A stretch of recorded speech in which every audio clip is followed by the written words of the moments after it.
ഇരിക്കാം എല്ലാവരും. ആ സ്പീക്കർ വർക്ക് ചെയ്യണ്ടോ? കേൾക്കാൻ പറ്റുണ്ടോ നിങ്ങൾക്ക്? ഇത് മാത്രം കേൾക്കുന്നുണ്ട്. ഹല്ലേലൂയ. ഉറക്കെ പറഞ്ഞേ ഹല്ലേലൂയ. ഈ ഇങ്ങനെ ഒരു വീടിന്റെ മേളിൽ ഇങ്ങനെ ഒരു കൂട്ടായ്മ നടക്കുന്നുണ്ടെന്ന് പറയുമ്പോൾ ഭയങ്കര അത്ഭുതമാണ്. നിങ്ങൾക്കറിയാമോ, കോലഞ്ചേരിയിലെ ഒരു സഹോദരൻ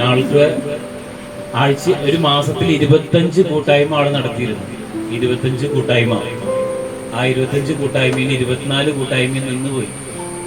ഒരൊറ്റ കൂട്ടായ്മ മാത്രമേ ഉള്ളൂ ആളുടെ വീട്ടിൽ പ്രസംഗിക്കാൻ ചെന്നപ്പോൾ ആളുടെ മോൻ പോലും ആ കൂട്ടായ്മയിൽ വന്നിരിക്കുന്നില്ല. അവന് താല്പര്യമില്ല, നിന്നുപോയി, എല്ലാം നിന്നുപോയി. വിളക്ക് കെട്ടുപോയി. പക്ഷെ നമ്മുടെ ഇവിടെ കെടാതെ ഈ വിളക്ക്, ഇതിനി ആള് കുറഞ്ഞാലും ഒരാളായാലും ഇതെന്ത് ചെയ്യരുത്, നിർത്തരുത്, ഇത് കൊണ്ടുപോകണം. ഒരാളായാലും ഇത് കൊണ്ടുപോകണം. Hallelujah, hallelujah. അപ്പോസ്തലന്മാരുടെ കാലത്ത് വീടുകളിലാണ് അവർ കൂടിയിരുന്നത്, അല്ലേ? ഫേബായുടെ വീട്ടിലെ സഭ, ഏഷ്യയിലെ സഭകൾ, അവർ വീട്ടിലാണ് കൂടിയിരുന്നത്. നമ്മളിപ്പോ എവിടെ തന്നെ കൂടിയിരിക്കുന്നത്? വീട്ടില്. ഹല്ലേലൂയ. ബൈബിള് കൊണ്ടുവന്നുള്ള ഒരു കൈവയ്ക്കുക.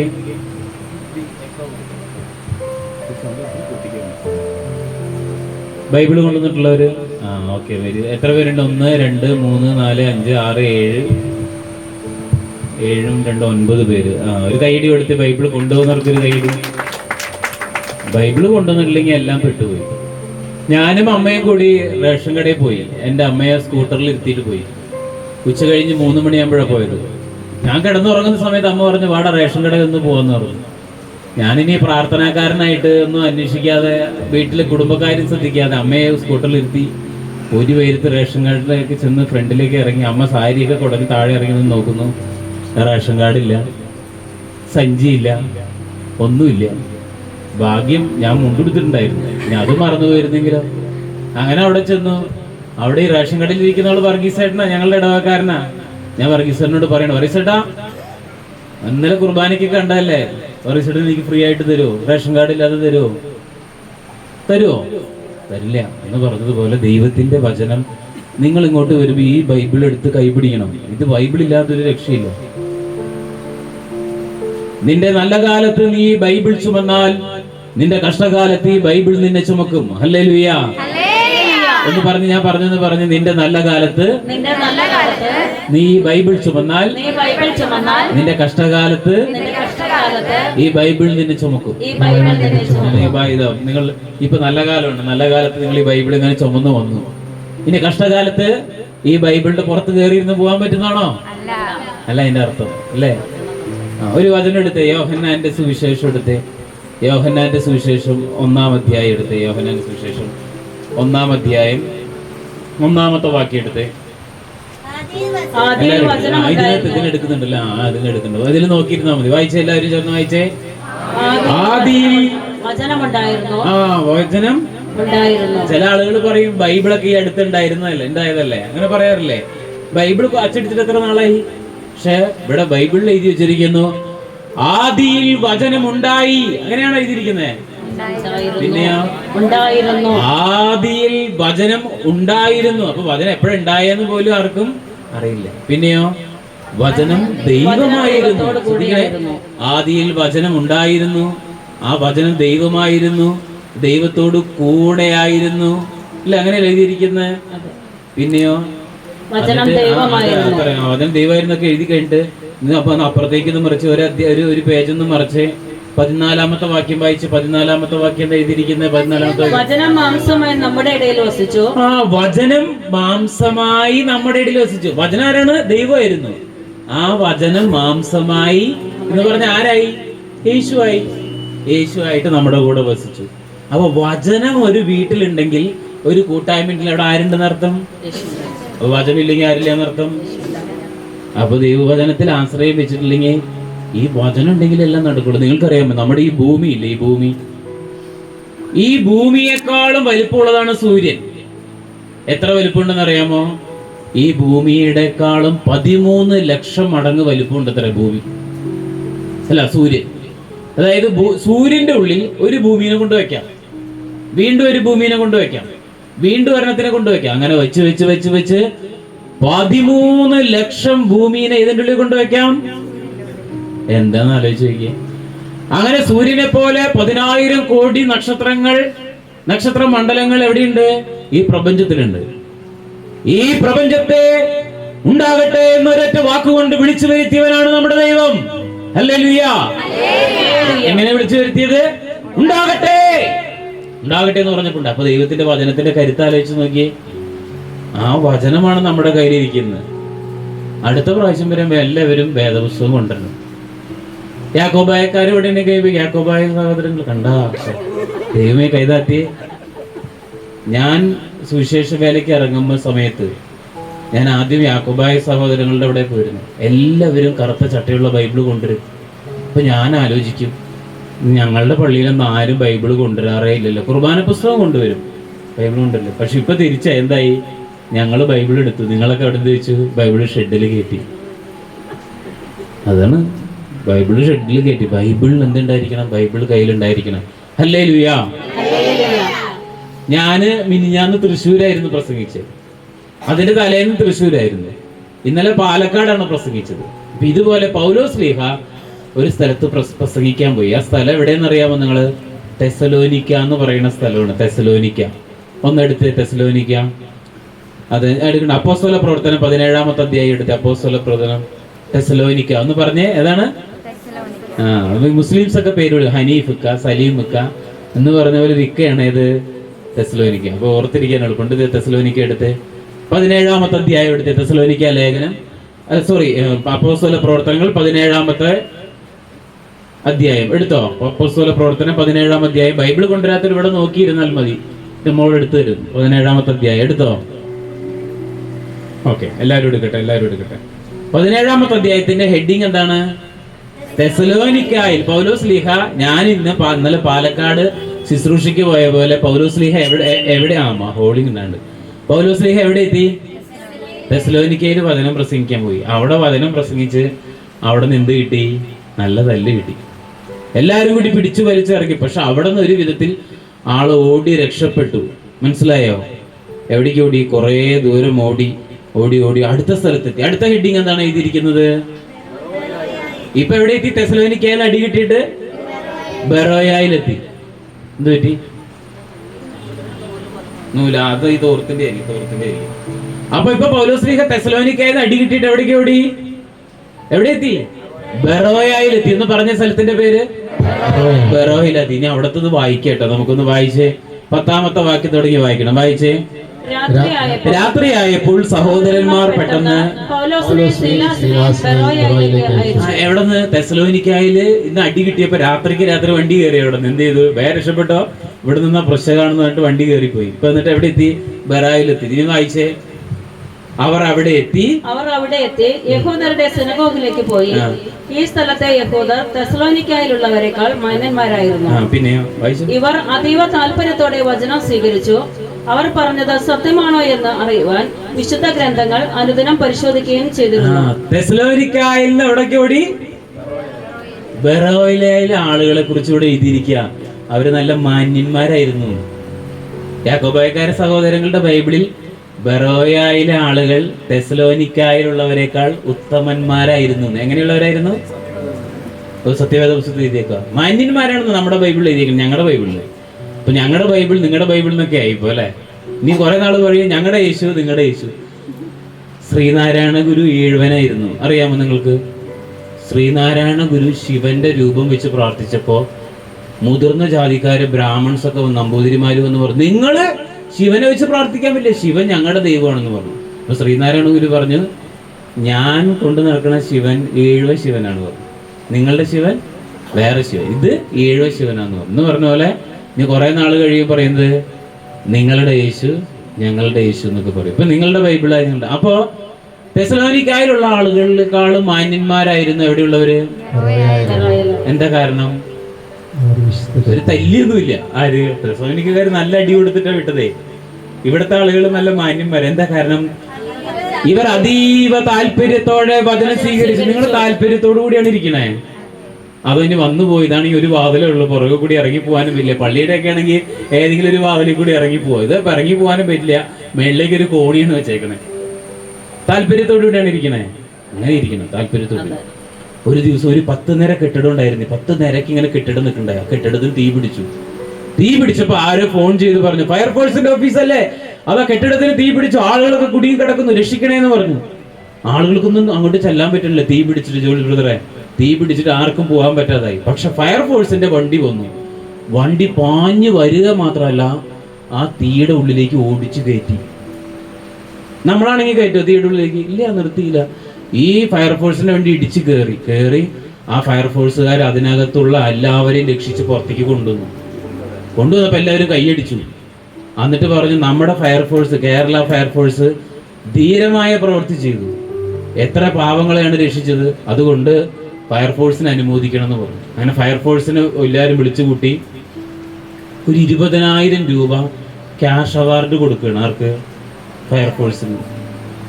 അപ്പോൾ പഞ്ചായത്ത് പ്രസിഡന്റ് പറഞ്ഞു, നമ്മുടെ പ്രിയപ്പെട്ട ഫയർഫോഴ്സ് എത്ര ധീരമായ പ്രവൃത്തി, തീ കത്തുന്നതിൻ്റെ ഇടയിലും ആ ലോറി ഫയർഫോഴ്സിന്റെ വണ്ടി ഓടിച്ചു പേരെ രക്ഷിച്ചു. 25,000 രൂപ സ്വീകരിക്കാനായിട്ട് ഫയർഫോഴ്സിന്റെ കമ്മീഷണറെ വിളിച്ചു. കമ്മീഷണർക്ക് 25,000 രൂപ അങ്ങോട്ട് കൊടുത്തു.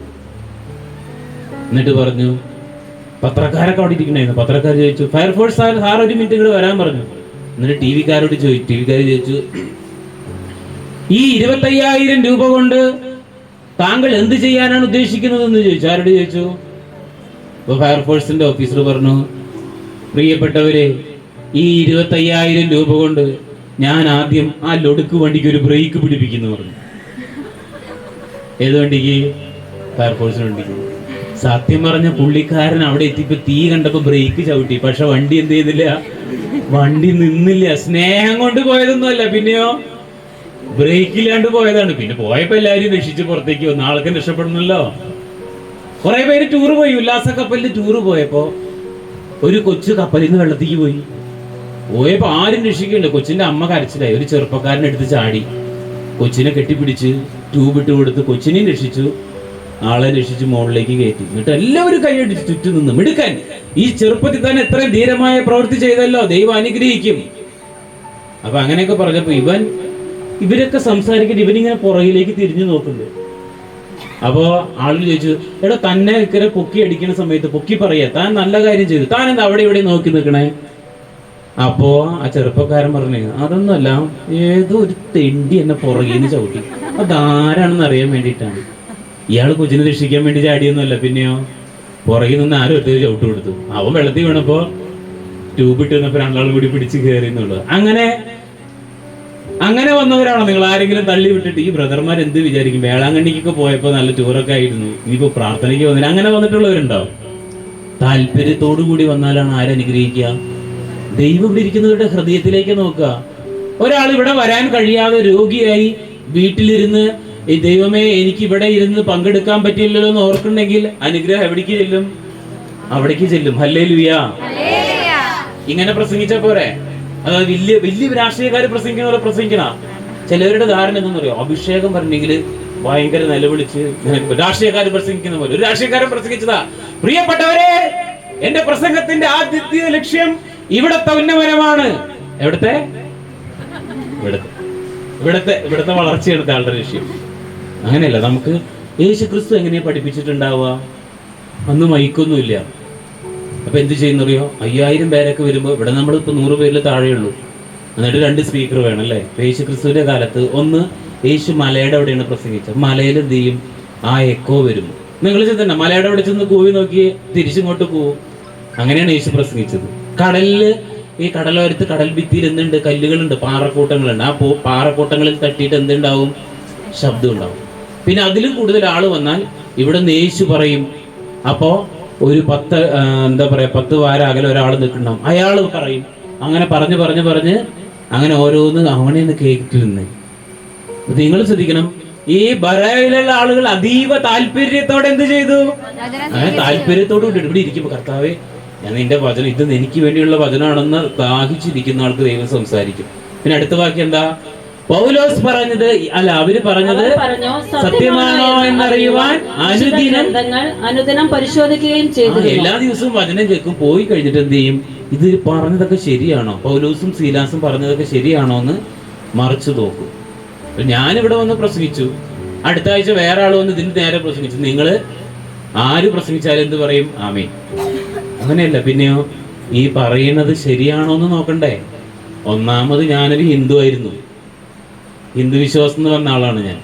അപ്പൊ ഞാൻ പറഞ്ഞത് തീർച്ചയായും പൗലോസും സീലാസും പറഞ്ഞത് ശരിയാണോ എന്ന് വീട്ടിൽ പോയി നോക്കിയെങ്കിൽ ഞാൻ പറഞ്ഞത് ശരിയാണോ എന്ന് എത്ര പ്രാവശ്യം നോക്കണം അല്ലേ? തിരിച്ചും മറിച്ചും നോക്കണം.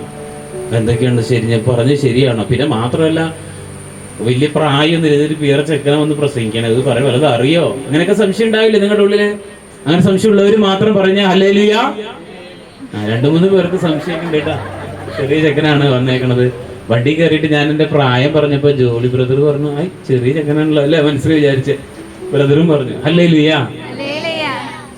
ഞാൻ ദൈവവചനം 8-9 വർഷമായിട്ട് പഠിക്കുന്നു. അപ്പൊ ഞാൻ നിങ്ങളെ പഠിപ്പിക്കാനായിട്ട് നിങ്ങളുടെ മക്കളെ സ്കൂളിൽ ചേർത്തു. മോനെ സ്കൂളിൽ ചേർത്ത് കഴിഞ്ഞിട്ട് ആ സ്കൂൾ നല്ല സ്കൂളാണ്, നീന്തൽ പഠിപ്പിക്കുന്നുണ്ട്, ഉച്ചയ്ക്ക് ഭക്ഷണം ബിരിയാണി ഫ്രൈഡ് റൈസ് എല്ലാം കൊടുക്കുന്നുണ്ട്, പിന്നെ അവിടെ സ്വിമ്മിംഗ് പൂൾ ഉണ്ട്, എല്ലാ സൗകര്യങ്ങളും ഉണ്ട്. നിങ്ങളെ കൊച്ചിനെ സ്കൂളിൽ പഠിപ്പിക്കില്ലയോ? പഠിപ്പിക്കും. ഞാൻ പഠിപ്പിക്കില്ല, കാരണം നീന്തലും തീറ്റയും മാത്രമേ ഉള്ളൂ, വിദ്യാഭ്യാസം ഒന്നും കൊടുക്കില്ല, പാഠപുസ്തകം പഠിപ്പിക്കില്ല. എന്ത് ചെയ്യും? സമ്മതിക്കോ? എന്ന് പറഞ്ഞ പോലെ നമ്മൾ പ്രാർത്ഥിക്കുന്നു, പാട്ട് പാടുന്നു, സന്തോഷിക്കുന്നു, എല്ലാത്തിൻ്റെയും കൂടെ മെയിൻ ആയിട്ടുള്ള കാര്യം എന്താണ്? വചനം വേണം. വചനം ഇല്ലെങ്കിൽ കുഴപ്പമില്ല, ഇത് പഠിപ്പിക്കണം, എല്ലാ പ്രാവശ്യവും പഠിപ്പിക്കണം. അപ്പോസ്തല പ്രവർത്തനം 2-ാമത്തെ അധ്യായം എടുത്തേ. 2-ാം അധ്യായം അപ്പോസ്തല പ്രവർത്തനം 2-ാം അധ്യായം എടുത്തോ. അപ്പോസ്തല പ്രവർത്തനം 2-ാം അധ്യായം അതിന്റെ 42-ാമത്തെ വാക്യം. അപ്പോസ്തലന്മാർ ഒരുമിച്ച് കൂടിയപ്പോ എന്താ ചെയ്തതെന്ന് നമുക്ക് വായിക്കാം. 41 42 വായിച്ചോളൂ. അവർ അപ്പോസ്തലന്മാരുടെ പ്രബോധനം. എന്താ ഈ പ്രബോധനം എന്ന് പറഞ്ഞാൽ? ഇംഗ്ലീഷ് ബൈബിളിൽ എഴുതിയിരിക്കുന്ന ടീച്ചിങ്സ്. എന്താ ടീച്ചിങ്സ്? പഠിപ്പിക്കല്. അപ്പൊ അപ്പോസ്തലന്മാർ ഒരുമിച്ച് കൂടിയപ്പോൾ ആദ്യം ചെയ്ത കാര്യം എന്താണ്? പ്രബോധനം. പിന്നെ അടുത്തെന്താണ്? കൂട്ടായ്മ. അവർ ഒരുമിച്ച് കൂടി. പിന്നെ അടുത്തത് അപ്പം മുറിക്കൽ. കുർബാന. മൂന്നാമത്തെയാണ് ഒരു കുർബാനയ്ക്ക് പ്രാധാന്യം കൊടുത്തത്. ആദ്യത്തെ പ്രാധാന്യം ഇതിനായിരുന്നു വചനം പഠിപ്പിക്കും. പ്രബോധനം പഠിപ്പിക്കലിനാണ് പ്രാധാന്യം. പ്രബോധനം, കൂട്ടായ്മ, അപ്പം മുറിക്കൽ, പ്രാർത്ഥന എന്നിവയിൽ സദാ താല്പര്യപൂർവ്വം പങ്കുചേർന്നു. അതാണ് നേരത്തെ വായിച്ചത്. എന്താണ്? തെസലോനിക്കായിലുള്ള ആളുകൾ താല്പര്യപൂർവ്വം വചനം പങ്കുവിട്ടു. പിന്നെയോ പൗലോസും സീലാസും പറയുന്നത് ശരിയാണോ എന്ന് അറിയാൻ വേണ്ടി എല്ലാ ദിവസവും ബൈബിള് പരിശോധിച്ച് നോക്കണം. ആദ്യം ഞാൻ പറയണമെന്നനുസരിച്ച് അറിയാൻ വേണ്ടി നിങ്ങൾ എന്ത് ചെയ്യണം? വീട്ടിൽ പോയിട്ട് ഇത് മനസ്സിൽ വെച്ച് നോക്കണം. ഇയാൾ പറഞ്ഞത് ശരിയാണ്, ചെക്കൻ. തെറ്റാണെങ്കിൽ ഇത് വിളിച്ച് പറയണം, അത് ഇത് ശരിയല്ല കേട്ടോ ബ്രദർ പറഞ്ഞത്. അങ്ങനെ പറയണ്ടേ? നിങ്ങൾ പരിശോധിക്കണം. ആദ്യം നിങ്ങൾ വീട്ടിൽ പോയിട്ട് നിങ്ങളുടെ ബൈബിൾ എവിടെയാന്ന് പരിശോധിക്കണം. പൊടിയൊക്കെ തട്ടിയെടുക്കണം. അടിയിലൊക്കെ എവിടെയെങ്കിലും ഇരിക്കുന്നുണ്ടാവും. എടിയാ ലിസിയേ, ഇവിടെ ഒരു പുസ്തകം വെച്ചിട്ടുണ്ടായല്ലോ, ആ കറുത്ത ചട്ടയുള്ളത്, അത് എവിടെയാ? അതൊക്കെ തെരഞ്ഞെടുത്തിട്ട് വേണം പരിശോധിച്ച് നോക്കണം, ശരിയാക്കണം. ഹല്ലേലൂയ. ബൈബിള് നഷ്ടപ്പെട്ടു പോയി യാക്കോബായക്കാർക്ക്. അതാണ് അതിന്റെ കുഴപ്പം. ബൈബിൾ തിരിച്ച് വീട്ടിലേക്ക് വരും. ഞങ്ങളുടെ വീട്ടില്, എൻ്റെ വീട്ടില് അപ്പൻ, അമ്മ, എനിക്കൊരു ചേച്ചി വിവാഹം കഴിഞ്ഞ് ഡിവോഴ്സ് ആയതുണ്ട്. അതിന് 3 കുട്ടികളുണ്ട്. ഇവർക്ക് എല്ലാവർക്കും ബൈബിളുണ്ട്, എനിക്കും ബൈബിളുണ്ട്. ഞാൻ 8-9 കൊല്ലമായിട്ട് കൊണ്ടുനടക്കുന്ന ബൈബിളാണ്. ഇനി ഇതിൽ മാർക്ക് ചെയ്യാത്ത സ്ഥലമില്ല, വരയ്ക്കാത്ത സ്ഥലമില്ല. ഹല്ലേലൂയ. ഇവിടെ കുട്ടികളൊക്കെ ബൈബിൾ കൊണ്ടുവന്നപ്പോൾ ഞാൻ നോക്കിയതാണ്. എല്ലായിടത്തും മുമ്പേ ഞാൻ നോക്കും ബൈബിൾ ആരൊക്കെ കൊണ്ടുവന്നിട്ടുണ്ട്. ഹല്ലേലൂയ. അപ്പോൾ ഞാൻ ഇങ്ങോട്ട് വരും, ഞാൻ എന്ത് പറയണം കർത്താവേ എന്ന് ഞാൻ ആലോചിച്ച് ഇങ്ങനെ വരുന്ന സമയത്താണ് ഞാനൊരു കാര്യം കണ്ടത്. ഞാൻ ഏത് വിഷയമാണോ ഒരുങ്ങിയിട്ട് വന്നത് ആ വിഷയം നമ്മുടെ ജോയ് ബ്രദറുടെ വണ്ടിയും എഴുതി വെച്ചേക്കുന്നു, കൃപാന്ന് എഴുതി വെച്ചേക്കുന്നു അല്ലേ? വെറുതെ ഞാൻ കണ്ടില്ലേ? ഞാൻ കണ്ടു. ഞാൻ ഉള്ളിൽ നിന്ന് നോക്കിയപ്പോൾ കൃപാന്ന് എഴുതി വെക്കും. പിന്നെ ജോയ് ബ്രദറുടെ മോനൊരു വണ്ടി മേടിച്ചത്ര, ബസ്. അതിൽ ഗ്രീഷ്യോസ് എന്നുള്ള പേരാണ്. കൃപ കേട്ടിട്ടില്ലേ നിങ്ങൾ? കൃപ എന്താ? കൃപ അറിയണം. നല്ല കൃപയുള്ള ബ്രദർ എന്ന് പറയില്ലേ? നല്ല കൃപയുള്ള ബ്രദർ. എന്താ കൃപ? KRIPA ആണ് കൃപ. അവിടെ ഒരു ജ്വല്ലറിയുടെ പേര് എഴുതി വെച്ചേക്ക. തൃശ്ശൂര് ഞാൻ പ്രസംഗിക്കാൻ പോയപ്പോ കൃപ ഗോൾഡ്. നിങ്ങൾ കേട്ടിട്ടില്ലേ കൃപ? കൃപ എന്താന്ന് ഇപ്പൊ മനസ്സിലാക്കണം. കൃപ മനസ്സിലാക്കേണ്ട ഒരു സാധനം നമ്മുടെ കിട്ടിയിട്ട് വല്ല കാര്യം ഉണ്ടാവും? AK-47 മെഷീൻ ഗണ്ണ് നമ്മുടെ കിട്ടിയ വല്ല കാര്യം ഉണ്ടോ? തിന്നാൻ പറ്റുമോ? അത് വെടിവെക്കാനും അറിഞ്ഞൂടാ, നമുക്കത് പൊക്കാനും പോലും എന്ന് പറഞ്ഞ പോലെ നമ്മൾക്ക് കൃപ എന്താണെന്ന് അറിയില്ല. എന്നിട്ട് വേണം എന്താണ്? കൃപ വേണം എന്നൊക്കെ പറയണ്ട. പക്ഷെ എന്താ കാര്യം? കറി ചോറ് ഒന്നും വെക്കാൻ അറിയാത്ത ആളുടെ അടുത്ത് ഇതൊക്കെ മേടിച്ചു കൊടുത്തിട്ട് എന്താ കാര്യം? കൊള്ളാക്കുള്ളൂ. അപ്പൊ കൃപ എന്താണെന്നാണ് മനസ്സിലാക്കേണ്ടത്. അതാണ് ഇന്നത്തെ വിഷയം. എന്താണ് പഠിക്കാൻ പോകുന്നത്? കൃപ. കൃപ എന്താണ് കൃപ? അതാണ് നമ്മൾ മനസ്സിലാക്കാൻ പോകുന്നത്. എന്ന് എഴുതി വെച്ച നോട്ടൊക്കെ കൊണ്ടുവന്നിട്ടുണ്ടെങ്കിൽ നോട്ട് ബുക്കും പേനയൊക്കെ കൊണ്ടുവരണം. മാത്രമല്ല വീട്ടിൽ ചെന്ന് കഴിഞ്ഞാൽ നിങ്ങൾക്ക് ഇത് പറഞ്ഞു കൊടുക്കാൻ പറ്റണം. ഞാൻ ഒരു സ്ഥലത്ത് നിൽക്കാറില്ല പ്രസംഗിക്കുമ്പോൾ. എന്താണെന്ന് പറയും, ഈ നിന്ന് കഴിഞ്ഞാൽ നമുക്ക് വെരിക്കോസിന്റെ ഇത് വരും. പ്രസംഗിക്കുന്ന ആളുകളൊക്കെ ശ്രദ്ധിക്കണം. എപ്പോഴും എന്ത് ചെയ്യണം, അന്ന് അങ്ങോട്ടും ഇങ്ങോട്ടൊക്കെ ഒരേ സ്ഥലത്ത് നിൽക്കുമ്പോൾ ഞരമ്പില് പ്രഷർ കൊടുത്ത് എന്തുണ്ടാവും, വെരിക്കോസ് വരും. ഇങ്ങനെ ഇടയ്ക്കൊക്കെ നടക്കുന്നത് നല്ലതാണ്. ഹല്ലേലൂയ. ഇന്നത്തെ വിഷയം എന്താണ്? കൃപ. കൃപ. ഹല്ലേലൂയ. ഒന്ന് പറഞ്ഞേ, കൃപ. ആ കൃപയെ കുറിച്ചാണ് പഠിക്കാൻ പോകുന്നത്. കൃപ പഠിക്കണമെങ്കിൽ ഞാൻ ഇന്ന് പഠിപ്പിക്കുന്ന ക്ലാസ് നിങ്ങൾ മനസ്സിലാക്കിയിട്ടില്ലെങ്കിൽ, പള്ളിയിൽ പേരുണ്ടായതുകൊണ്ട് ഒരാൾ എവിടേക്ക് പോവില്ല, സ്വർഗത്തിൽ പോവില്ല. നിങ്ങൾ സ്വർഗത്തിൽ പോകുന്ന ഉറപ്പുള്ളവർ കൈവയ്ക്കുക. എനിക്ക് ഞാൻ സ്വർഗത്തിൽ പോകുന്ന ഉറപ്പുള്ളവർ ആരും ഇല്ല. ഭാഗ്യം. അപ്പൊ നമുക്ക് ഒരുമിച്ച് എവിടേക്ക് പോവാം? സന്തോഷം. നരകത്തില് എല്ലാവരും കൈ വെക്കണമെന്നൊരു സംശയം. നമുക്ക് ഒരുമിച്ച് നരകത്തിക്ക് പോവാം. ആർക്കും ഉറപ്പില്ല. കാരണം എന്താണ്? എല്ലാവരും ആരാണ്? പാപികളാണ് അല്ലേ? നിങ്ങൾക്ക് തന്നെ അറിയാം, പറയാതെ തന്നെ അറിയാം. അപ്പൊ നമ്മൾ ഉറപ്പായിട്ട് എവിടെ വെച്ച് കണ്ടുപിട്ടും? നരകത്തിൽ വെച്ച് കണ്ടുപിട്ടും, ഉറപ്പാണ്. ഹല്ലേലൂയ. അപ്പൊ നോക്കി, ഒരാൾക്ക് ഒരു കുഞ്ഞിന് പോലും കൈവെക്കാൻ പറ്റില്ല. കാരണം എന്താണ്? എല്ലാവരും പാപികളാണെന്നാണ് നമുക്ക് തോന്നുന്നത് അല്ലേ? ബൈബിളും അങ്ങനെ പറയണേ. റോമാക്കാർക്ക് എഴുതിയ ലേഖനം എടുത്ത്, റോമാലേഖനം 3-ാമത്തെ അധ്യായം, റോമ 3 ഒന്നെടുത്ത് ഈ ക്ലാസ് മുഴുവൻ ശ്രദ്ധിച്ച് കേൾക്കണം. വേറൊരാൾക്ക് പറഞ്ഞു കൊടുക്കാൻ പറ്റണം. അങ്ങനെ പറഞ്ഞു കൊടുക്കാൻ വിധത്തിൽ നിങ്ങൾ മനസ്സിലാകണം. ഇന്ന് കുർബാനയ്ക്ക് പോയിരുന്ന് കൈവയ്ക്കേ. ഇന്ന് കുർബാനയിൽ വായിച്ച ഏവൻഗേലിയോൺ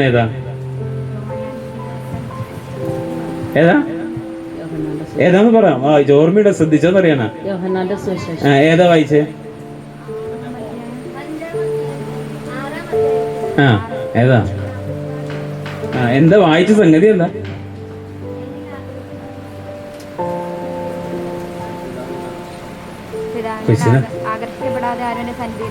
വരുന്നില്ല. അതാണ് വായിച്ചത്. എന്ന് അതന്നെയായിരുന്നു. ഏവെങ്കിലും മാറ്റം ഉണ്ടാവും. ആണോ? അതാണ് വായിച്ചത്. പറയില്ല. മനസ്സിലാക്കണം. വിഷയം എന്താണെന്ന് പറയുന്നത് വേണ്ട. അതൊന്നും കേൾക്കണ്ട. ഏത് വചനം പറഞ്ഞ, ഏത് സംഭവം പറഞ്ഞെന്ന് വല്ല കേട്ടിട്ടുണ്ടാ? 44 വാക്യങ്ങളാണ് പറഞ്ഞേ. ഓക്കെ, ശരി, നല്ല കാര്യം. അപ്പൊ ശ്രദ്ധിച്ചിരിക്കും. കേൾക്കാത്തവരുണ്ട്. ആ സമയത്താണ് നമുക്ക് ലോകത്തില്ലാത്ത ചിന്ത വരിക അല്ലേ? വചനം വായിക്കുന്ന സമയത്ത് നമ്മൾ ഫാനിലേക്ക് നോക്കും. ആ ഫാൻ കറങ്ങണില്ലല്ലോ, മറ്റേത് സ്പീഡ് കുറവാണ്, ഈ ലൈറ്റ് കത്തുന്നില്ല. ഇതൊക്കെ ആയിരിക്കും നമ്മുടെ മനസ്സിൽ. പിശാച് സമ്മതിക്കില്ലേ വചനം കേൾക്കാൻ. ഹല്ലേലൂയ. അപ്പൊ നമ്മൾ എന്തിനെ കുറിച്ചാണ് മനസ്സിലാക്കുന്നത്? കൃപയെ കുറിച്ച്. ഇവിടെ എല്ലാവരും പറഞ്ഞു സ്വർഗത്തിൽ പോയില്ല എന്ന്. പക്ഷെ ഈ ക്ലാസ് കഴിയുമ്പോൾ നിങ്ങൾ ഈ ക്ലാസ് മനസ്സിലായിട്ടുണ്ടെങ്കിൽ നിങ്ങൾ പറയുന്ന മറുപടി ഞാൻ സമ്മതിക്കും. നിങ്ങൾ പറയുന്നത് എന്താണ്? ഈ ക്ലാസ് മനസ്സിലായി കഴിഞ്ഞാൽ നിങ്ങളെ ദൈവം അനുഗ്രഹിക്കും. അപ്പൊ നമ്മൾ എവിടെ വെച്ച് കണ്ടുമുട്ടും? സ്വർഗത്തിൽ വെച്ച് കണ്ടുമുട്ടും. ഈ ക്ലാസ് മനസ്സിലായി ഉറപ്പാ. ഞാൻ ഈ ക്ലാസ് ഞാനിത് കേട്ടപ്പോഴാണ് എനിക്ക് ആ തീരുമാനം ഉണ്ടായത്. ബാംഗ്ലൂര് ഞാൻ ധ്യാനിപ്പിക്കാൻ പോയി, നേഴ്സസിന് ധ്യാനിപ്പിക്കാൻ പോയി. അപ്പൊ അവിടെ കുർബാനയുടെ ഇടയിൽ ഒരു അച്ഛൻ ചോദിച്ചു, പ്രസംഗത്തിൽ ചോദിച്ചു, സ്വർഗത്തിലേക്ക് പോകുന്ന ഉറപ്പുള്ളവർ കൈവെക്കാൻ പറഞ്ഞു. ഞാൻ കൈവക്കി. അച്ഛൻ പറഞ്ഞു, ഞാനും എൻ്റെ കൂടെയുള്ള ബ്രദറും കൈവക്കി. അച്ഛൻ പറഞ്ഞു, ആ കൈവക്കിയ 2 വിദ്വാൻമാര് കുർബാന കഴിയുമ്പോൾ എന്നെ കാണണമെന്ന് പറഞ്ഞു. ഞാൻ ദൈവമേ ചതിച്ചല്ലോ. കുർബാനയൊക്കെ കഴിഞ്ഞ് അച്ഛൻ അവിടെ പോയി അപ്പവും മുട്ടക്കറിയും കഴിച്ച് അച്ഛൻ മറന്നുപോയി. അച്ഛൻ പോയി, വണ്ടിയും കയറി പോയി. എനിക്ക് സമാധാനമായി. ആള് വിളിപ്പിച്ചില്ല. ഹല്ലേലൂയ. ആള് പോയി. ആള് മുട്ടക്കറിയും അപ്പമൊക്കെ തിന്നപ്പോൾ ആളുടെ എല്ലാ ഓർമ്മയും കിളി പോയി എന്നാണ്. ആള് നടന്നു വീട്ടിൽ പോയി. ഹല്ലേലൂയ. അപ്പൊ ബൈബിളിലെ റോമാക്കാർക്ക് എഴുതിയ ലേഖനം 3-ാം അധ്യായം 10-11 വാക്യങ്ങൾ കേട്ടോ. ഞാൻ നിങ്ങളെ പഠിപ്പിക്കാൻ തന്നെ വന്നേ. കാരണം പ്രബോധനം, ഒരു സുവിശേഷകന്റെ ഉത്തരവാദിത്വം എന്താണ്? സുവിശേഷം പറയുക, പഠിപ്പിക്കുക എന്നുള്ളതാണ്. പഠിപ്പിക്കാണ്ട് ഞാൻ ഇവിടെ വന്നിട്ട് കുറെ നിങ്ങളെ കൊണ്ട് ഇപ്പൊ പ്രാർത്ഥിപ്പിക്കാനൊക്കെ ഇത് നന്നായിട്ട് സ്തുതിച്ചു. 1 മണിക്കൂർ പ്രാർത്ഥിച്ചു നിങ്ങൾ. ഇനി നിങ്ങൾ പഠിച്ചാൽ മതി കേട്ടോ. കുറെ PT പീരീഡ് കഴിഞ്ഞ് നിങ്ങൾ എന്ത് ചെയ്തു? ഇനി നിങ്ങൾ പഠിക്കാൻ വേണം. വായിച്ചോളൂ മോളെ. ഇങ്ങനെ എഴുതപ്പെട്ടിരിക്കുന്നു, നീതിമാനായ ആരുമില്ല, ഒരുവൻ പോലുമില്ല, കാര്യം ഗ്രഹിക്കുന്നവനില്ല, ദൈവത്തെ അന്വേഷിക്കും. അങ്ങനെ എഴുതിയിരിക്കണം. ഇങ്ങനെ എഴുതപ്പെട്ടിരിക്കുന്നു എന്ന് പറഞ്ഞാൽ എവിടെയോ ഇങ്ങനെ എഴുതിയിട്ടുണ്ട് എന്ന് അർത്ഥം അല്ലേ? ഇങ്ങനെ എഴുതപ്പെട്ടിരിക്കുന്നു. എന്താ എഴുതിയിരിക്കുന്നത്? നീതിമാനായ ആരുമില്ല, ഒരാളും ഇല്ല. നീതിമാനായിട്ട് ഒരാളും ഇല്ല. പിന്നെയോ ഒരുവൻ പോലും ഇല്ല, കാര്യം ഗ്രഹിക്കുന്നവനില്ല, ദൈവത്തെ അന്വേഷിക്കുന്നവനില്ല. അപ്പൊ ഇങ്ങനെ എഴുതപ്പെട്ടിരിക്കുന്നു എന്ന് പറഞ്ഞാൽ അതിന്റെ അർത്ഥം വേറെ എവിടെയോ എഴുതിയിട്ടുണ്ട്. അത് എവിടെ എഴുതിയിരിക്കണേ? അതിന്റെ ഏറ്റവും അടിയിൽ കൊടുത്തിട്ടുണ്ട്. സങ്കീർത്തനം 14-1-2 വാക്യങ്ങളിലുള്ള കാര്യമാണ് പൗലോസ്ലീഹ ഇവിടെ പറഞ്ഞിരിക്കുന്നത്. നോക്കിയേ, സങ്കീർത്തനം 14-1-2 വാക്യങ്ങളൊന്ന് വായിച്ചേ. സങ്കീർത്തനം 14:1-2 വാക്യങ്ങൾ എന്താ എഴുതിയിരിക്കുന്നത്? ദൈവമില്ല എന്ന് മൂഢൻ തന്റെ ഹൃദയത്തിൽ പറയുന്നു. ഈ ദൈവം ഇല്ല എന്നൊക്കെ പറഞ്ഞ് നടക്കില്ല നമ്മുടെ ചെറുപ്പക്കാരെ. അവരെ ബൈബിൾ വിളിക്കുന്ന പേരാണ് എന്ത്? മൂഢൻ, മണ്ടൻ, ഫൂൾ, ബ്ലഡി ഫൂൾ. ബൈബിൾ വിളിക്കണത് മൂഢൻ. ദൈവമില്ല എന്ന് പറഞ്ഞു. അപ്പൊ ദൈവമില്ല എന്ന് നിങ്ങളുടെ അടുത്ത് ആരെങ്കിലും പറഞ്ഞാൽ നിങ്ങൾ മനസ്സിൽ വിചാരിക്കണ്ടേ ഒരു മണ്ടൻ ദൈവം ഇല്ല എന്ന് പറയണമെന്ന്. ഒരാള് പറഞ്ഞു, ഒരു സാറ് പറഞ്ഞു ദൈവമൊന്നും ഇല്ല എന്ന് കുട്ടികളെ പഠിപ്പിച്ചു. ഒരു കുട്ടി സാറിന്റെ റൂമിലേക്ക് ചെന്നു. ആ പ്രിൻസിപ്പാളുടെ റൂമിൽ മേശപ്പുറത്ത് ഒരു ഗ്ലോബ് ഇരിക്കുന്നുണ്ടായിരുന്നു. ഗ്ലോബ് കണ്ടിട്ടുണ്ടോ നിങ്ങൾ? ഗ്ലോബ്, ആ ഗ്ലോബ് ഇരിക്കുന്നു. അപ്പോൾ സാറ് ആ ഗ്ലോബിനോട് സാറിനോട് ചോദിച്ചു, സാറേ ഈ ഗ്ലോബ് എവിടെ നിന്നാന്ന് ചോദിച്ചു. ഇതേ ഞാനൊരു കടയിൽ നിന്ന് മേടിച്ചതാന്ന് പറഞ്ഞു. ഇത് തനിയെ ഉണ്ടായ ഗ്ലോബാണ് അല്ലേ? ഇത് തനിയെ ഉണ്ടായടാ മണ്ട, എങ്ങനെയാ ഗ്ലോബ് തനിയെ ഉണ്ടാവുക? ഇത് അവിടെ ഏതൊരു കടയിൽ ഒരു വീട്ടിൽ ഉണ്ടാക്കുന്നുണ്ട് ഗ്ലോബ്, അത് ഉണ്ടാക്കിയത് അല്ല സാറേ, ഈ ഗ്ലോബ് തനിയെ ഉണ്ടായതാന്ന് പറഞ്ഞു. അപ്പൊ സാറ് പറഞ്ഞു, നിനക്ക് ഇത്രയും ബുദ്ധിയില്ലേ, ഗ്ലോബ് തനിയെ ഉണ്ടാവും? അപ്പൊ കൊച്ചു തിരിച്ചു ചോദിച്ചു, സാറേ ഇച്ചിരിക്കോളമുള്ള ഈ ഗ്ലോബ് ഉണ്ടാക്കാൻ ഒരാൾ വേണമെങ്കിൽ, ഇത്രയും വലിയൊരു ഭൂമി ഉണ്ടാകണമെങ്കിൽ അതിന്റെ പുറകിൽ ആര് വേണം? ഒരു സൃഷ്ടാവ് വേണം. ഹല്ലേലൂയ. കുട്ടികൾ കണ്ട, കുട്ടികൾ നമ്മൾ വിചാരിക്കുന്ന പോലെയല്ല. ഒരു കുട്ടിയോട് പറഞ്ഞു എല്ലാ പഴങ്ങളും താഴോട്ടാണ് അല്ലേ, ചക്ക താഴോട്ട്, മാങ്ങ താഴോട്ട്, പ്ലാവ് താഴോട്ട് എല്ലാം പറഞ്ഞു. ഇപ്പൊ കുട്ടി എഴുന്നേറ്റ് പറഞ്ഞു, അല്ലല്ല സാറേ പൈനാപ്പിൾ മാത്രം മുകളിലേക്കാണ്. ശരിയല്ലേ? കുട്ടിയുടെ ബുദ്ധി കണ്ട. കുട്ടികളോടാണ് ആ കളി. കുട്ടികൾ തിരിച്ചു ചോദിക്കുക. ഹല്ലേലൂയ. അതാണ്. അപ്പൊ എന്താണ് നമ്മൾ പറഞ്ഞത്? എന്താണ് ഇങ്ങനെ എഴുതപ്പെട്ടിരിക്കുന്നു? എങ്ങനെ ദൈവമില്ല എന്ന് പറയുന്നത് മണ്ടത്തരമാണ്. നിങ്ങൾ നോക്കി, നമ്മുടെ ഈ ഭൂമിയില്ലേ, ഈ ഭൂമി ഇവിടെ കണ്ടോ, ഇത് സൂര്യനാന്ന് വെക്കുക. ഈ സൂര്യനിൽ നിന്ന് ഒരു നിശ്ചിത അകലത്തിലാണ് ഈ ഭൂമി നിർത്തിയിരിക്കുന്നത്. ഏത് സൂര്യന്റെ അടുത്തേക്ക് നിർത്തി കഴിഞ്ഞാൽ ഈ ഭൂമിയിലുള്ളതൊക്കെ എന്തായി പോവും? കത്തിക്കരിച്ച് ചാമ്പലായി പോവും. ഇനി ഇത് സൂര്യനിൽ നിന്ന് ഒരുപാട് ദൂരെയാണെങ്കിൽ ഇത് തണുത്തുറഞ്ഞ് നമ്മള് ചത്തുപോകും. ഇത് അത്ര ദൂരത്തേക്കും പോവാതെ അത്ര അടുത്തേക്കും പോവാതെ കൃത്യം ഇതിന്റെ നടുക്ക് നിർത്തിയിരിക്കുന്ന ആൾ ആരാ? ഒരാള് വേണ്ടേ? എന്നിട്ടാണ് പറയണ ആരില്ലാന്ന്? ദൈവം ഇല്ലാന്ന്. ഹല്ലേലൂയ. ദൈവം ഇല്ല എന്ന് മൂഢൻ തന്റെ ഹൃദയത്തിൽ പറയുന്നു. മ്ലേച്ഛതയിൽ മുഴുകി അവർ ദുഷിച്ചിരിക്കുന്നു. എന്നിട്ട് അടുത്ത വാക്യം എഴുതിയിരിക്കുന്നേ, നന്മ ചെയ്യുന്നവർ ആരുമില്ല, ഒരുവൻ പോലുമില്ല. ഈ കാര്യമാണ് അവിടെ പറഞ്ഞിരിക്കുന്നത്, ഇവിടെ റോമലേഖനം. അപ്പോ നീതിമാനായിട്ട് ഭൂമിയിൽ ആരും ഇല്ല. അപ്പൊ വെറുതെ അല്ല നിങ്ങൾ കൈവെക്കിയത്. നമ്മളൊക്കെ എവിടേക്ക് പോകും? അല്ല, കൈവെക്കാത്തത് എവിടേക്ക് പോകും? പറഞ്ഞ എവിടേക്ക് പോകും? നമ്മളൊക്കെ നരകത്തിലേക്ക് പോകും. ഒരു വാക്യം കൂടി എടുക്കുക. സഭാപ്രസംഗി 7:20 എടുത്തേ. സഭാപ്രസംഗി 931 പേജ് നമ്പർ. ഞാൻ വർഷങ്ങളായിട്ട് എടുക്കുന്നുണ്ട്. ബൈബിളിലെ പേജൊക്കെ കാണാപ്പാടെ അറിയാം കുറെ. എന്നെടുത്തേ. ആണോ? 931 ആണോ പേജ് നമ്പർ? വായിച്ചോളൂ. സഭാപ്രസംഗി 7:20. ഒരിക്കലും പാപം ചെയ്യാതെ നന്മ മാത്രം ചെയ്യുന്ന ഒരു നീതിമാനും ഭൂമുഖത്തില്ല. ഒരിക്കലും പാപം ചെയ്യാതെ നന്മ മാത്രം ചെയ്യുന്ന ഒരു നീതിമാനും ഭൂമുഖത്തില്ല. ഭൂമിയിൽ ഒരാൾ നീതിമാനായിട്ടില്ലാന്ന് ചിലവര് പറയുന്നതാണ്. ഞാനൊരു ഉറുമ്പിനെ പോലും നോവിച്ചിട്ടില്ല. വീട്ടിൽ ചെന്നറിയാം ഭാര്യനെ നല്ല അലക്കാണ്, ഇടിയാണ് പാവയിനെ. എന്നിട്ട് പറയുന്നതാണ്, ഒരു ഉറുമ്പിനെ പോലും ഞാൻ നോവിച്ചിട്ടില്ല. നീതിമാനായിട്ട് പലരും ആയിരിക്കും. ബൈബിൾ എന്താ പറയണത് നോക്കിയേ? ഒരിക്കലും പാപം ചെയ്യാതെ നന്മ മാത്രം ചെയ്യുന്ന ഒരു നീതിമാനും ഭൂമുഖത്തില്ല. അപ്പൊ ആദ്യം നമ്മൾ പഠിച്ച പാടൊന്ന് എന്താണ്? ഭൂമിയിൽ ഒരാൾ ഇന്ന് വരെ ജനിച്ചതിൽ എന്തില്ല? പാപമില്ലാത്തില്ല. ആദത്തിന്റെയും ഹവ്വയുടെയും വയറ്റിൽ നിന്ന് ജനിച്ച എല്ലാവരിലും എന്തുണ്ട്?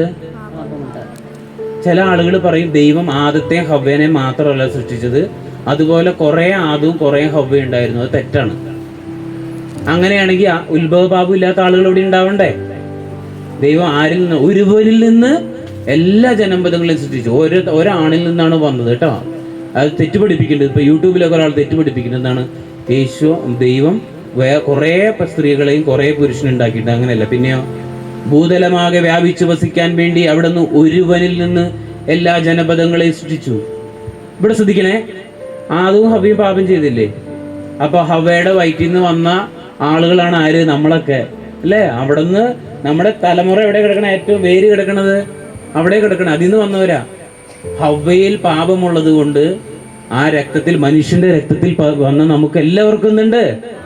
പാപമുണ്ട്. ഓടുണ്ടാക്കണ കമ്പിയിൽ അവിടെ ഓടുണ്ടാക്കുമ്പോൾ ഒരു അച്ചുണ്ട്. ആ അച്ചിൽ എന്തെങ്കിലും തകരാറ് വന്നാൽ എവിടെ തകരാറ് വരും? ഉണ്ടാക്കുന്ന എല്ലാ ഓടിലും പ്രശ്നം വരില്ലേ എന്ന് പറഞ്ഞതുപോലെ എല്ലാ മനുഷ്യരിലും എന്തുണ്ട്? പാപമുണ്ട്. അതാണ് സങ്കീർത്തകൻ പറഞ്ഞത് 51. എടുക്കണ്ട അവിടെ നോക്കിയിരുന്ന എന്താണ്?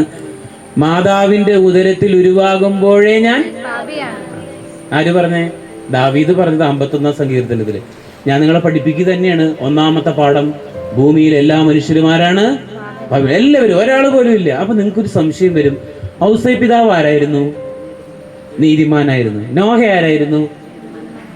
ബൈബിള് പറയുന്നു ഒരാൾ പോലും നീതിമാനായിട്ട് ഇല്ലാന്ന്. ഏതെങ്കിലും ഒന്ന് പറയണം അല്ലേ? ഏതൊരു സിനിമയിൽ പറയുന്നുണ്ട്, എടാ സാബു നീ ഏതെങ്കിലും ഒന്നിൽ ഉറച്ചു നിൽക്കടാ.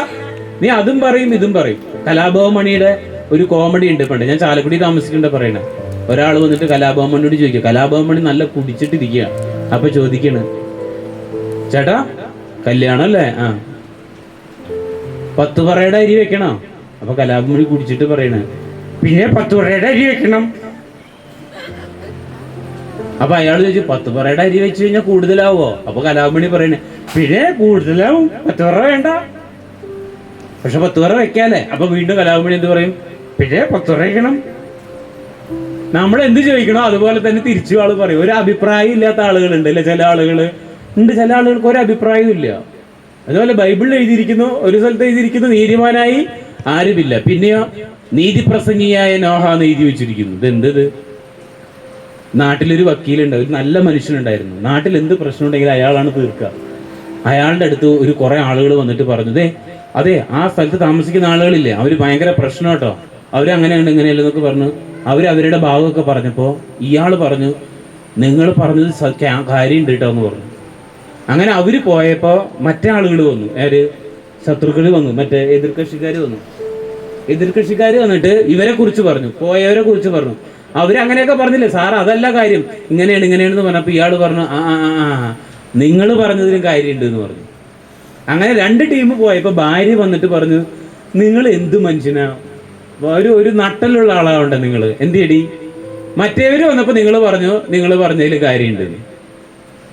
ഇവര് വന്നപ്പോഴും നിങ്ങൾ പറഞ്ഞു എന്ത്? നിങ്ങൾ പറഞ്ഞതിൽ കാര്യം. സത്യത്തിൽ നിങ്ങൾ എന്താണ്? അപ്പോൾ ആള് പറഞ്ഞു, ശരിയടി, നീ പറഞ്ഞതിലും കാര്യമുണ്ട്.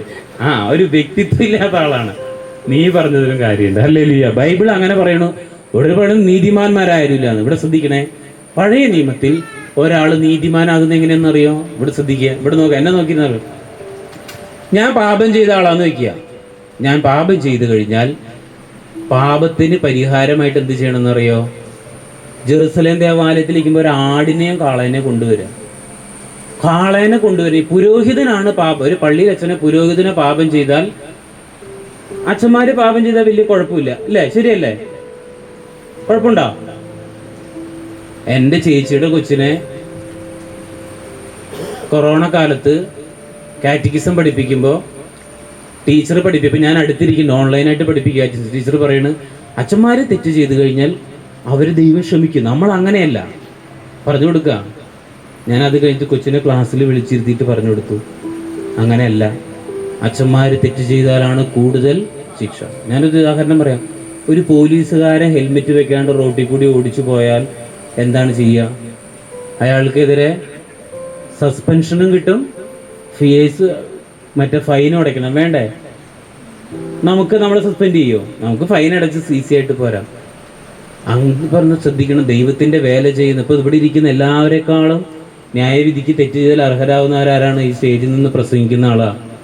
നമുക്ക് തെറ്റ് ചെയ്യാനായിട്ട് നമുക്ക് അടുത്ത ശിക്ഷയുണ്ടാവും. പുരോഹിതൻ തെറ്റ് ചെയ്താൽ വരുമ്പോൾ ഒരു കാളേനെ കൊണ്ടുവരണം.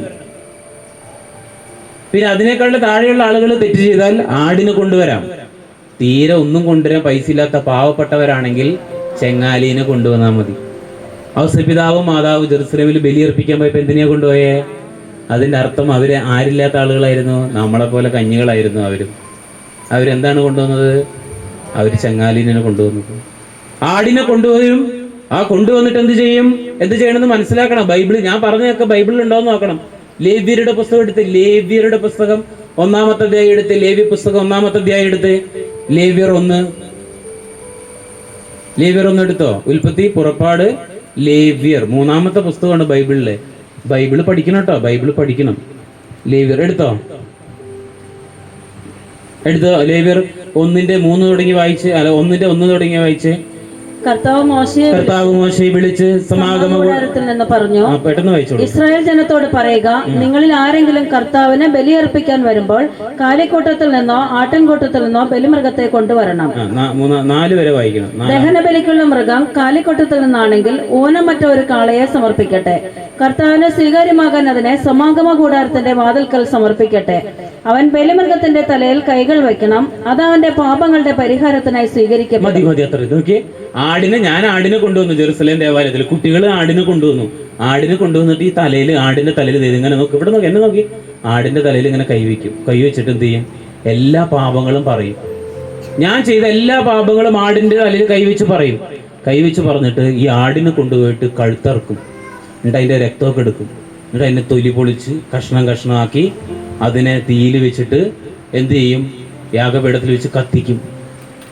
നമുക്ക് കിട്ടേണ്ട ശിക്ഷ ആർക്ക് കിട്ടി? ആടിന് കിട്ടി. ആട് എല്ലാ തെറ്റും ഏറ്റെടുത്ത് ആട് മരിച്ചു. അങ്ങനെ അയാളുടെ പാപമൊക്കെ പോയാൽ ഇയാൾ ആരായി മാറി? നീതിമാനായി മാറി. അങ്ങനെയാണ് ആര് നീതിമാനായത്? അതാണ് പഴയ നിയമത്തിൽ ഔസേപ്പിതാവ് എവിടെ ബലിയർപ്പിക്കാൻ പോയിട്ടുണ്ട്? ആണ്ടുതോറും ജെറുസലേമിൽ പോയി നോഹ ബലിയർപ്പിച്ചു. അങ്ങനെയാണ് നീതിമാനായത്. നല്ല സുഖമാണ്. ഇന്ന് അങ്ങനെയാണെങ്കിലോ, നമ്മൾ എന്ത് തെറ്റ് ചെയ്താലും ആടിനെയും കാളനെയും കൊണ്ടുവന്നാൽ മതി പറഞ്ഞാലോ, നമ്മുടെ പള്ളി മുറ്റത്ത് ആടും കോഴീനെയും വെട്ടി ഇറച്ചിക്കട തന്നെയായിരിക്കും അല്ലേ. പിന്നെ ബീഫും അങ്ങനെ എവിടെയും പോണ്ട. അങ്ങനെ ഇതായിരുന്നു, ആടിനെയും കാളനെയും വെട്ടലായിരുന്നു പരിപാടി പണ്ട് കാലത്ത്. ഞാൻ കോയമ്പത്തൂര് പോയപ്പോൾ ആളുകളുടെ ഷർട്ടിലൊക്കെ ഇങ്ങനെ രക്തം തെറിച്ചു നിൽക്കുന്നു. കാർ ഓടിച്ച് അതിൻ്റെ ഉള്ളിൽ കൂടി പോകാൻ പറ്റുന്നില്ല. എല്ലാ ആളുകളും ചോര നിറഞ്ഞ് വെട്ടുകത്തിയായിട്ട് നടക്കുന്നു. അപ്പം ഞാൻ എന്താന്ന് നോക്കാൻ പോയി, വെറുതെ വണ്ടി നിർത്തി. അപ്പോൾ ഒരു ക്ഷേത്രത്തിൻ്റെ ഉള്ളിൽ ആടിനെ വെട്ടുന്നു. കിടാവെട്ടുക എന്ന് അവർ പറയും. ആടിനെ വെട്ടുന്നു. എന്താണെന്നറിയോ? ആടിനെ കൊണ്ടുവന്ന് നിർത്തിയിട്ട് ഒരു പിടി കടുകെടുക്കും. കടുകെടുത്തിട്ട് ആടിനെ ചെവിയുടെ ഉള്ളിൽ കൂടി ഇടും. കടുകുള്ളിൽ പോവും. എന്നിട്ട് ആടിനോട് ചോദിക്കും, കൊന്നോട്ടെ. കടുകുള്ളിൽ പോകുമ്പോൾ ആട് എന്ത് ചെയ്യും? അസ്വസ്ഥത എന്ന് പറയും. അപ്പൊ പൂജാരി പറയും, പെർമിഷൻ തന്നു, കൊന്നോളാൻ പറഞ്ഞു. എന്നിട്ട് ആടിനെ വെട്ടും. അത് പെർമിഷൻ തന്നതാണോ? അതിന്റെ ചെവിയിൽ കടുകല്ല, ഇവിടെ മനുഷ്യന് ചില സമയത്ത് ഞാൻ ഇന്നാളൊരു ദിവസം ഞാൻ എൻ്റെ ചേച്ചിയുടെ വീട്ടിൽ പോയി ഒരു ബഡ്സ് ഇങ്ങനെ ഇട്ട് തിരിച്ചുകൊണ്ട് നിൽക്കുമായിരുന്നു. അപ്പോൾ ഒരു ഫോൺ വന്നപ്പോൾ ഫോൺ എടുത്ത് ഈ ചെവിയിൽ വെച്ചു. ഫോൺ കട്ട് ചെയ്തിട്ട് കട്ടിലുമ്പോൾ ചാടിക്കറി കിടന്നു. ബഡ്സ് അങ്ങോട്ട് ഉള്ളിൽ കുത്തി. എൻ്റെ പൊന്നേ, ജീവൻ പോണ വേദനയായിരുന്നു ശ്രദ്ധിക്കാണ്ടിരുന്നിട്ട്. ആടിന്റെ ചെവിയിൽ ഇത് പോയി കഴിഞ്ഞാൽ ആട് കണ്ടോ, ആടിനെ കൊല്ലുക പാപത്തിന്റെ പരിഹാരമായിട്ട്. അങ്ങനെയാണ് ഒരാൾ പഴയ നിയമത്തിൽ ആരായി മാറിയത്? നീതിമാൻ. അപ്പൊ പഴയ നിയമത്തിൽ ദൈവം തന്നെ ഒരു നിയമം കൊടുത്തു. എന്താണ്? ആടിന്റെ തലയിൽ കൈവെക്കണം, എന്നിട്ട് ആടിനെ കൊല്ലണം. ഹല്ലേലൂയ. നമ്മൾ ആദ്യം എന്താണ് ഇരുന്ന് നമ്മുടെ വിഷയം എന്താണ്? മറക്കരുത്. എന്താ വിഷയം? കൃപ. ആദ്യത്തെ പോയിന്റ് പറഞ്ഞു, എല്ലാവരും പാപികളാണെന്ന് പറഞ്ഞു. പഴയ നിയമത്തിൽ പാപം ചെയ്താൽ അയാൾ എങ്ങനെ നീതിമാനാകുമെന്നും പറഞ്ഞു. ക്ലാസ് പഠിച്ചില്ലേ? ഓക്കെ, അങ്ങനെയാണ് നീതിമാനൊക്കെ. ഇനി പാപം ചെയ്താൽ എല്ലാ മനുഷ്യരും പാപികളാണല്ലോ. ആണോ? അല്ലേ? ബൈബിൾ പറഞ്ഞു. അപ്പോൾ ഇനി ഒരു അധ്യായം എടുത്ത് റോമാക്കാർക്ക് എഴുതിയ ലേഖനം, അതിന്റെ 5-ാമത്തെ അധ്യായം എടുത്ത്, റോമാലേഖനം 5-ാമത്തെ അധ്യായം. അടുത്ത പാഠത്തിലേക്ക് പോകണം. അടുത്ത പാഠം പഠിക്കുന്നതിനാണ് അവസാനം മനസ്സിലാവും കേട്ടോ. വളരെ ശ്രദ്ധിച്ചിരിക്കണം. നിങ്ങൾ മനസ്സിലാക്കാൻ വേണ്ടി ഞാൻ ലളിതമായി പറയുന്നു. റോമാലേഖനം 6-ാം അധ്യായം 22-ാമത്തെ വാക്യം. റോമാലേഖനം 6-ാം അധ്യായം 22-ാമത്തെ വാക്യം വായിച്ചോളൂ. എന്നാൽ ഇപ്പോൾ നിങ്ങൾ പാപത്തിൽ നിന്ന് മോചിതരായി ദൈവത്തിന് അടിമകളായിരിക്കുകയാൽ നിങ്ങൾക്ക് ലഭിക്കുന്നത് വിശുദ്ധീകരണവും അതിന്റെ അവസാനം നിത്യജീവനുമാണ്. ഓക്കെ. പാപത്തിന്റെ വേതനം മരണമാണ്. അവിടെ എഴുതിയിരിക്കുന്നത് പാപത്തിന്റെ വേതനം മരണമാണ്. പാപത്തിന്റെ ശമ്പളം എന്താണ്? അപ്പൊ ഒരു കാര്യം കൂടി പഠിച്ചു. അടുത്ത പോയിന്റ് പഠിച്ചു. എന്താണ്? എല്ലാ മനുഷ്യരും പാപികളാണെന്ന് പഠിച്ചു. പഴയ നിയമത്തിൽ ആളുകൾ പാപം ചെയ്താൽ ആടിനെ കാളനെ കർപ്പിച്ച് നീതിമാന്മാരാവെന്ന് പറഞ്ഞു. പക്ഷെ ബൈബിൾ പറയുന്നു പാപത്തിന്റെ ശമ്പളം എന്താണ്? നമ്മളൊക്കെ പാപികളല്ലേ? പാപിയില്ലാത്ത ആരെങ്കിലും ഉണ്ടാവും? ഇല്ല.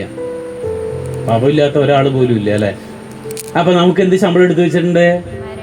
മരണം. എല്ലാവർക്കും ശമ്പളം അവിടെ കുടിശ്ശിക കിടക്കുന്നുണ്ട്. പാപത്തിന്റെ ശമ്പളം മരണമാണ്. ഹല്ലേലൂയ. നമുക്ക് ശമ്പളം ഉണ്ട്. അപ്പൊ ഏത് സമയം വേണമെങ്കിലും മരണം നമുക്ക് കിട്ടാം. മരണശിക്ഷ എന്ന് പറഞ്ഞാൽ ശരീരം മരിക്കണമല്ല, നിത്യമായി ദൈവത്തിൽ നിന്ന് വേർപെട്ടു പോകുന്ന ഒരു ശിക്ഷ നമുക്ക് വരാനുണ്ട്. നിത്യമരണം നമുക്ക് ഇതുണ്ട്. ആ മരണശിക്ഷയുണ്ട്. പാപത്തിന്റെ ശമ്പളം എന്താണ്? മരണം, പാപത്തിന്റെ ശമ്പളം മരണം എടുത്ത് വെച്ചിരിക്കുകയാണ്. ഹല്ലേലൂയ. ഹല്ലേലൂയ. പക്ഷെ ഒരു കുഴപ്പമുണ്ട്, പാപത്തിന്റെ ശമ്പളം മരണം കിട്ടാതിരിക്കാൻ ബൈബിളിൽ ഒരു വഴിയുണ്ട്. ഈ പാപമൊക്കെ മാറിപ്പോണമെങ്കിൽ ബൈബിൾ ഒരു വഴി പറയുന്നുണ്ട്. നമുക്ക് ഇവിടെ ഇരിക്കുന്ന എല്ലാവരും പാപികളാണ് അല്ലേ? 10 കൽപ്പന ലംഘിക്കാത്ത ആരെങ്കിലും ഇവിടെ ഉണ്ട്? 10 കൽപ്പന മുഴുവൻ ലംഘിച്ച ആരെങ്കിലും ഉണ്ടെങ്കിൽ കൈപൊക്കി. നാണക്കേടാണ്. ഇനി എങ്ങാനും പറഞ്ഞു കഴിഞ്ഞത് പുറത്ത് പാട്ടാതെ ആ ചേട്ടൻ പൊക്കിയിട്ട് 10 കൽപ്പന നോക്കി വെച്ചോട്ടാ. എന്നിട്ടാണ് ആള് പാട്ട് പാടുന്നേ. 10 കൽപ്പനയും ലംഘിച്ചിട്ട് ഒന്നിരിക്കുക. ഹല്ലേലൂയ. മത്തായിയുടെ സുവിശേഷം 5-ാമത്തെ അധ്യായം എടുത്ത്, 5-ാം അധ്യായം, മത്തായി 5 എടുത്തോ. മത്തായി 5. നമ്മുടെ കൂട്ടായ്മകൾ നടക്കുമ്പോൾ ഇങ്ങനെ ബൈബിള് പഠിപ്പിക്കണം. അപ്പോൾ ആളുകൾ ഒരു 10 കൊല്ലം കഴിയുമ്പോൾ എന്ത് വചന പരിജ്ഞാനം ഉണ്ടാവും. ഇവിടെ നിന്ന് സുവിശേഷകരുണ്ടാവും. അല്ലാതെ എല്ലാ ആഴ്ച ഇവിടെ വന്ന് പ്രാർത്ഥിച്ച് ഇവിടുത്തെ അനുഗ്രഹം കിട്ടിപ്പോയി കുറേ നാൾ കഴിയുമ്പോൾ ഇത്ര ആൾ തന്നെയുള്ളൂ. ഒരു കൂട്ടായ്മയുണ്ട്, അവിടെ എപ്പോൾ ചെന്നാലും 50 ആളുണ്ട്. പക്ഷേ എല്ലാ പ്രാവശ്യം ചെല്ലുമ്പോൾ അവിടെ ഒരു 10 ആൾ പുതിയതുണ്ട്. എന്താ കാരണം? പഴയ ആളുകളൊന്നും വചനം പഠിക്കില്ല, അവർ വചനം പഠിപ്പിക്കുന്നില്ല. തലയിൽ കൈ വെച്ച് പ്രാർത്ഥിക്കും, വിടും. അനുഗ്രഹങ്ങൾ കടമൊക്കെ പറിക്കുമ്പോൾ അവരവരുടെ പഴിക്ക് പോയി. അങ്ങനെയല്ല, ഇവിടെ പുതിയതൊരു 10 ആൾ വന്നാൽ ഇപ്പം 50 ആളുണ്ടെങ്കിൽ അടുത്ത പ്രാവശ്യം എത്ര ആളുണ്ടാവണം? 60 ആളുണ്ടാവണം, 55 പേരെങ്കിലും ഉണ്ടാവണം. അടുത്ത ആഴ്ച ഒരു 10 പേര് വന്നാൽ 60. അങ്ങനെ ഇങ്ങനെ ഈ വീടല്ല, നമ്മൾ പുതിയ ഹോൾ എടുക്കേണ്ടി വരും. വരുമ്പോൾ ഒരു ടൗൺ ഹോൾ വാടകയ്ക്ക് എടുക്കേണ്ടി വരും. ഹല്ലേലൂയ. അതിന് നമ്മൾ വചനം പഠിപ്പിക്കുക തന്നെ വേണം. എടുത്തോ. മത്തായിയുടെ സുവിശേഷം 5-ാമത്തെ അധ്യായത്തിന് 1-ാമത്തെ വാക്യം വായിച്ച്. ജനക്കൂട്ടത്തെ കണ്ടപ്പോൾ യേശു മലയിലേക്ക് കയറി. ജനക്കൂട്ടത്തെ കണ്ടപ്പോൾ യേശു എവിടേക്ക് കയറി? മലയിലേക്ക് കയറി. ഇനി 8-ാമത്തെ അധ്യായത്തിന് 1-ാമത്തെ വാക്യം വായിച്ച്. 8-ന്റെ 1. യേശു മലയിൽ നിന്ന് ഇറങ്ങി വന്നപ്പോൾ വലിയ ജനക്കൂട്ടം അവനെ അനുഗമിച്ചു. അപ്പൊ 5-ാമത്തെ അധ്യായത്തിൽ പുള്ളിക്കാരൻ എവിടേക്ക് കയറിപ്പോയി? 8-ാമത്തെ അധ്യായത്തിൽ പുള്ളി എവിടേക്ക് വന്നു? മലയിൽ നിന്ന് ഇറങ്ങി വന്നു. അപ്പൊ ആ 5ഉം 6ഉം 7ഉം അധ്യായങ്ങൾ എവിടെ വെച്ചാ പഠിപ്പിച്ചിട്ടുണ്ടാവുക? അതുകൊണ്ടാണ് അതിനെ എവിടത്തെ പ്രസംഗം എന്ന് പറയുന്നത്? മലയിലെ പ്രസംഗം. അപ്പൊ മലയിലെ പ്രസംഗം ഏത് അധ്യായമാണെന്ന് ചോദിച്ചാൽ എന്റെ ജീവിതത്തിൽ ഒരിക്കലും മറക്കരുത്. ഏതാണ്? 5ഉം 6, 7. മത്തായി 5, 6, 7. ഇതാണ് മഹാത്മാഗാന്ധിയെ ഏറ്റവും അധികം സ്പർശിച്ച ഭാഗമാണ് ഏത്? മലയിലെ പ്രസംഗം. അവിടെ യേശു ചോദിക്കുന്നുണ്ട്, നോക്കൂ, ഒന്ന് വായിച്ചേ. അതിന്റെ 21-ാമത്തെ വാക്യം വായിച്ചേ. കൊല്ലരുത്. വായിച്ചോളൂ. 5-ന്റെ 1, 5-ന്റെ 21 വായിച്ചു. 21 മത്തായി 5-ന്റെ 21 വായിച്ചേ. കൊല്ലരുത്, കൊല്ലുന്നവൻ ന്യായവിധിക്ക് അർഹനാകും എന്ന് പൂർവികരോട് പറയപ്പെട്ടതായി നിങ്ങൾ കേട്ടിട്ടുണ്ടല്ലോ. കൊല്ലരുത്, കൊല്ലരുത്, കൊല്ലരുത്. കൊല്ലുന്നവൻ എന്ത് കിട്ടും? ശിക്ഷ കിട്ടും, നരകത്തിൽ പോകുന്ന നിങ്ങള് നിങ്ങളുടെ പൂർവികര് പറഞ്ഞ് നിങ്ങൾ കേട്ടിട്ടുണ്ടല്ലോ. യേശു ചോദിക്കുക. എന്താ അങ്ങനെ ചോദിക്കാൻ കാരണം എന്നറിയോ? ഇസ്രായേൽക്കാരെ അടിമത്തത്തിലേക്ക് പോയപ്പോൾ അവരുടെ ബൈബിളൊക്കെ പോയി. ബൈബിൾ ഇല്ലാത്തതുകൊണ്ട് അവരുടെ മൂത്ത പ്രായമുള്ള ആളുകളില്ലേ, അവര് പറയുന്നത് മാത്രമേ ഇവർ കേട്ടിട്ടുള്ളൂ. ബൈബിൾ ഇല്ലാത്തതുകൊണ്ട് തുറന്നു നോക്കാൻ വഴിയില്ല. അപ്പൊ മൂപ്പന്മാര് പറയണതൊക്കെ എന്ത് ചെയ്യും? കേൾക്കാം. അങ്ങനെയാണ് അല്ലേ? പണ്ട് ബൈബിളിൽ എഴുതിയിരിക്കുന്നത് ഇങ്ങനെയാണ്, കൊല്ലരുത്, കൊല്ലുന്നവൻ ന്യായവിധിക്ക്. യഹൂദന്മാരുടെ ഇടയില് കൊല്ലരുത് എന്നുള്ള കൽപ്പന എത്രാമത്തെ കൽപ്പന? കൊല്ലരുത്, 5-ാമത്തെ കൽപ്പന. അത് തെറ്റണത് എങ്ങനെയാണെന്നറിയോ? ഒരാളുടെ ജീവൻ പോയാൽ മാത്രമേ പ്രശ്നമുള്ളൂ. കയ്യും കാലും വെട്ടി എന്നിട്ട് അതൊക്കെ കെട്ടി വെച്ച് കൊടുത്തിട്ട് ആളെ വീട്ടിലേക്ക് വിട്ടു. അത് തെറ്റല്ല. ആൾക്ക് എന്തുണ്ട്? ഇപ്പോൾ ജീവനുണ്ട്. ജീവൻ ബാക്കി വെച്ചാൽ മതി. അതാണ് പഴയ നിയമത്തിൽ കണ്ണിന് പകരം കണ്ണ്, പല്ലിന് പകരം പല്ല്. ജീവൻ കളഞ്ഞാൽ എന്തായി? 5-ാമത്തെ കൽപ്പന തെറ്റിച്ചു. ജീവൻ കളഞ്ഞാൽ 5-ാമത്തെ കൽപ്പന ലംഘിക്കുകയുള്ളൂ. വെട്ടാം, കുത്താം, കണ്ണ് ചൂണ്ടിയെടുക്കാം, ഒന്നും കുഴപ്പമൊന്നുമില്ല. പക്ഷെ ജീവൻ ബാക്കി വെക്കണം. പക്ഷെ യേശു പറഞ്ഞു എന്താണ്? അടുത്ത വാക്യം എന്താ എഴുതിയിരിക്കുന്നത്? വായിച്ചേ. എന്നാൽ ഞാൻ നിങ്ങളോട് പറയുന്നു. അതാ സത്യവേദ പുസ്തകത്തിൽ എഴുതിയിരിക്കുന്നു. വായിച്ചേ ചേച്ചി, ഒന്ന് വായിച്ചേ. സത്യവേദ പുസ്തകമാണ് അത്. ആണോ? ഒന്ന് വായിച്ചേ. 5-ന്റെ 21. കൊല ചെയ്യരുത് എന്ന്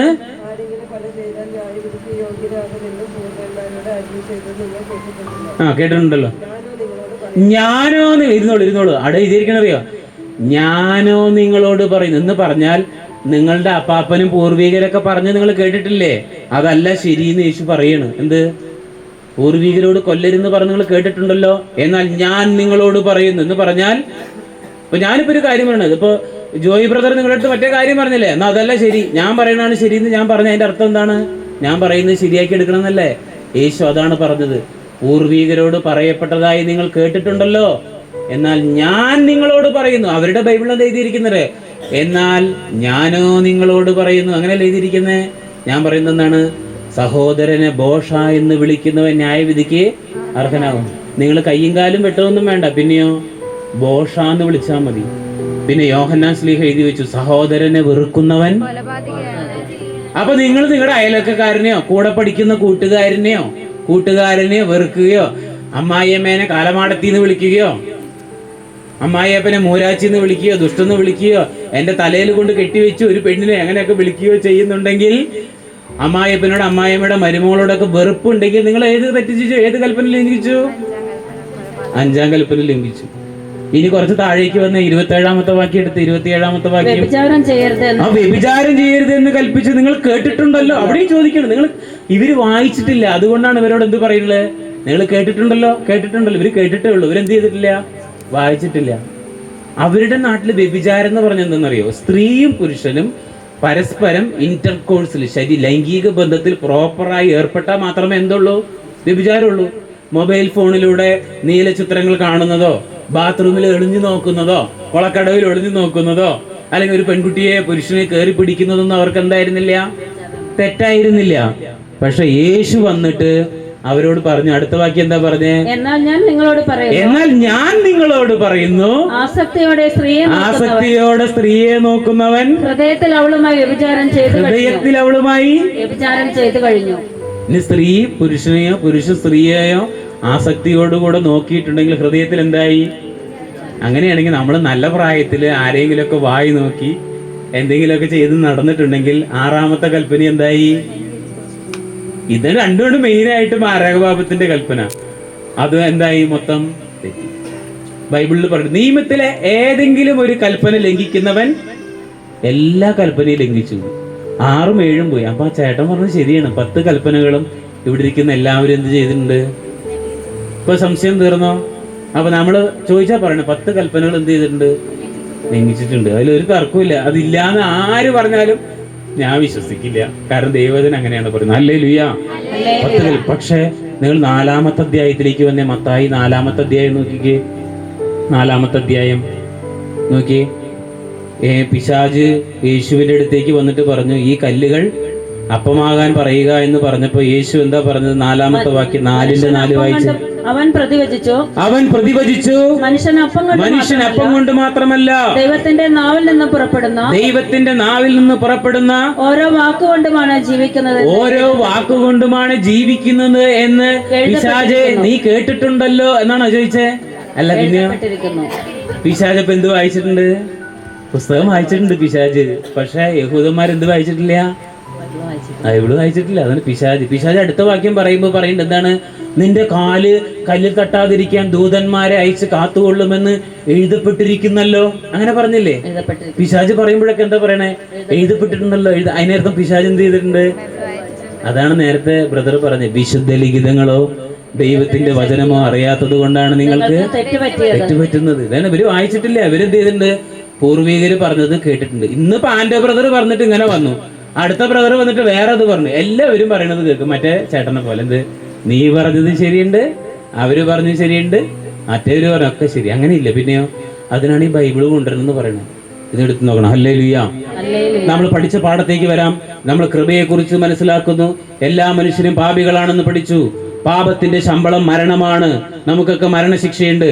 പക്ഷെ പഴയ നിയമത്തിൽ ആളുകൾ ആടിനെയോ കാളയനെയോ ബലിയർപ്പിച്ചാൽ അവരുടെ പാപങ്ങളൊക്കെ പോകുമെന്നാണ് അവരോട് നിയമം പഠിപ്പിക്കുന്നത്. മനുഷ്യര് 10 കൽപ്പനകൾ എല്ലാവരും ലംഘിച്ചവരാണെന്ന് മനസ്സിലായി. പക്ഷെ പാപം ചെയ്തു കഴിഞ്ഞാൽ, ഇവിടെ നോക്കണേ, പാപം ചെയ്തു കഴിഞ്ഞാൽ ഇതിന് പരിഹാരമുണ്ട്. നമ്മളൊക്കെ പാപികളാണെങ്കിൽ ഇതിനൊരു പരിഹാരമുണ്ട്. എന്ത് ചെയ്യണമെന്നറിയോ? ലേവ്യരുടെ പുസ്തകം 17-ാമത്തെ അധ്യായത്തിൽ ഞാനിങ്ങനെ പഠിപ്പിക്കുന്നതുകൊണ്ട് നിങ്ങൾക്ക് വിഷമമുണ്ടോ? പഠിച്ചില്ലെങ്കിൽ എന്താ കുഴപ്പമെന്ന് വെച്ചാൽ നിങ്ങൾ വഴിതെറ്റിപ്പോകും. വചനം അറിയാത്ത ഒരാൾ ഇവിടെ നോക്കൂ. ഈ എറണാകുളത്ത് ഒരു ഡോക്ടർ ഉണ്ടായിരുന്നു. ആ ഡോക്ടർ മൂലക്കുരുവിന് ചികിത്സിക്കും. മൂലക്കുരു പൈൽസിന്റെ എന്താ ചികിത്സ എന്നറിയോ? ഫെവിക്കോളും മരപ്പൊടിയും കൂടി കലക്കിയിട്ട് മൂട്ടിൽ വെച്ച് അടയ്ക്കും.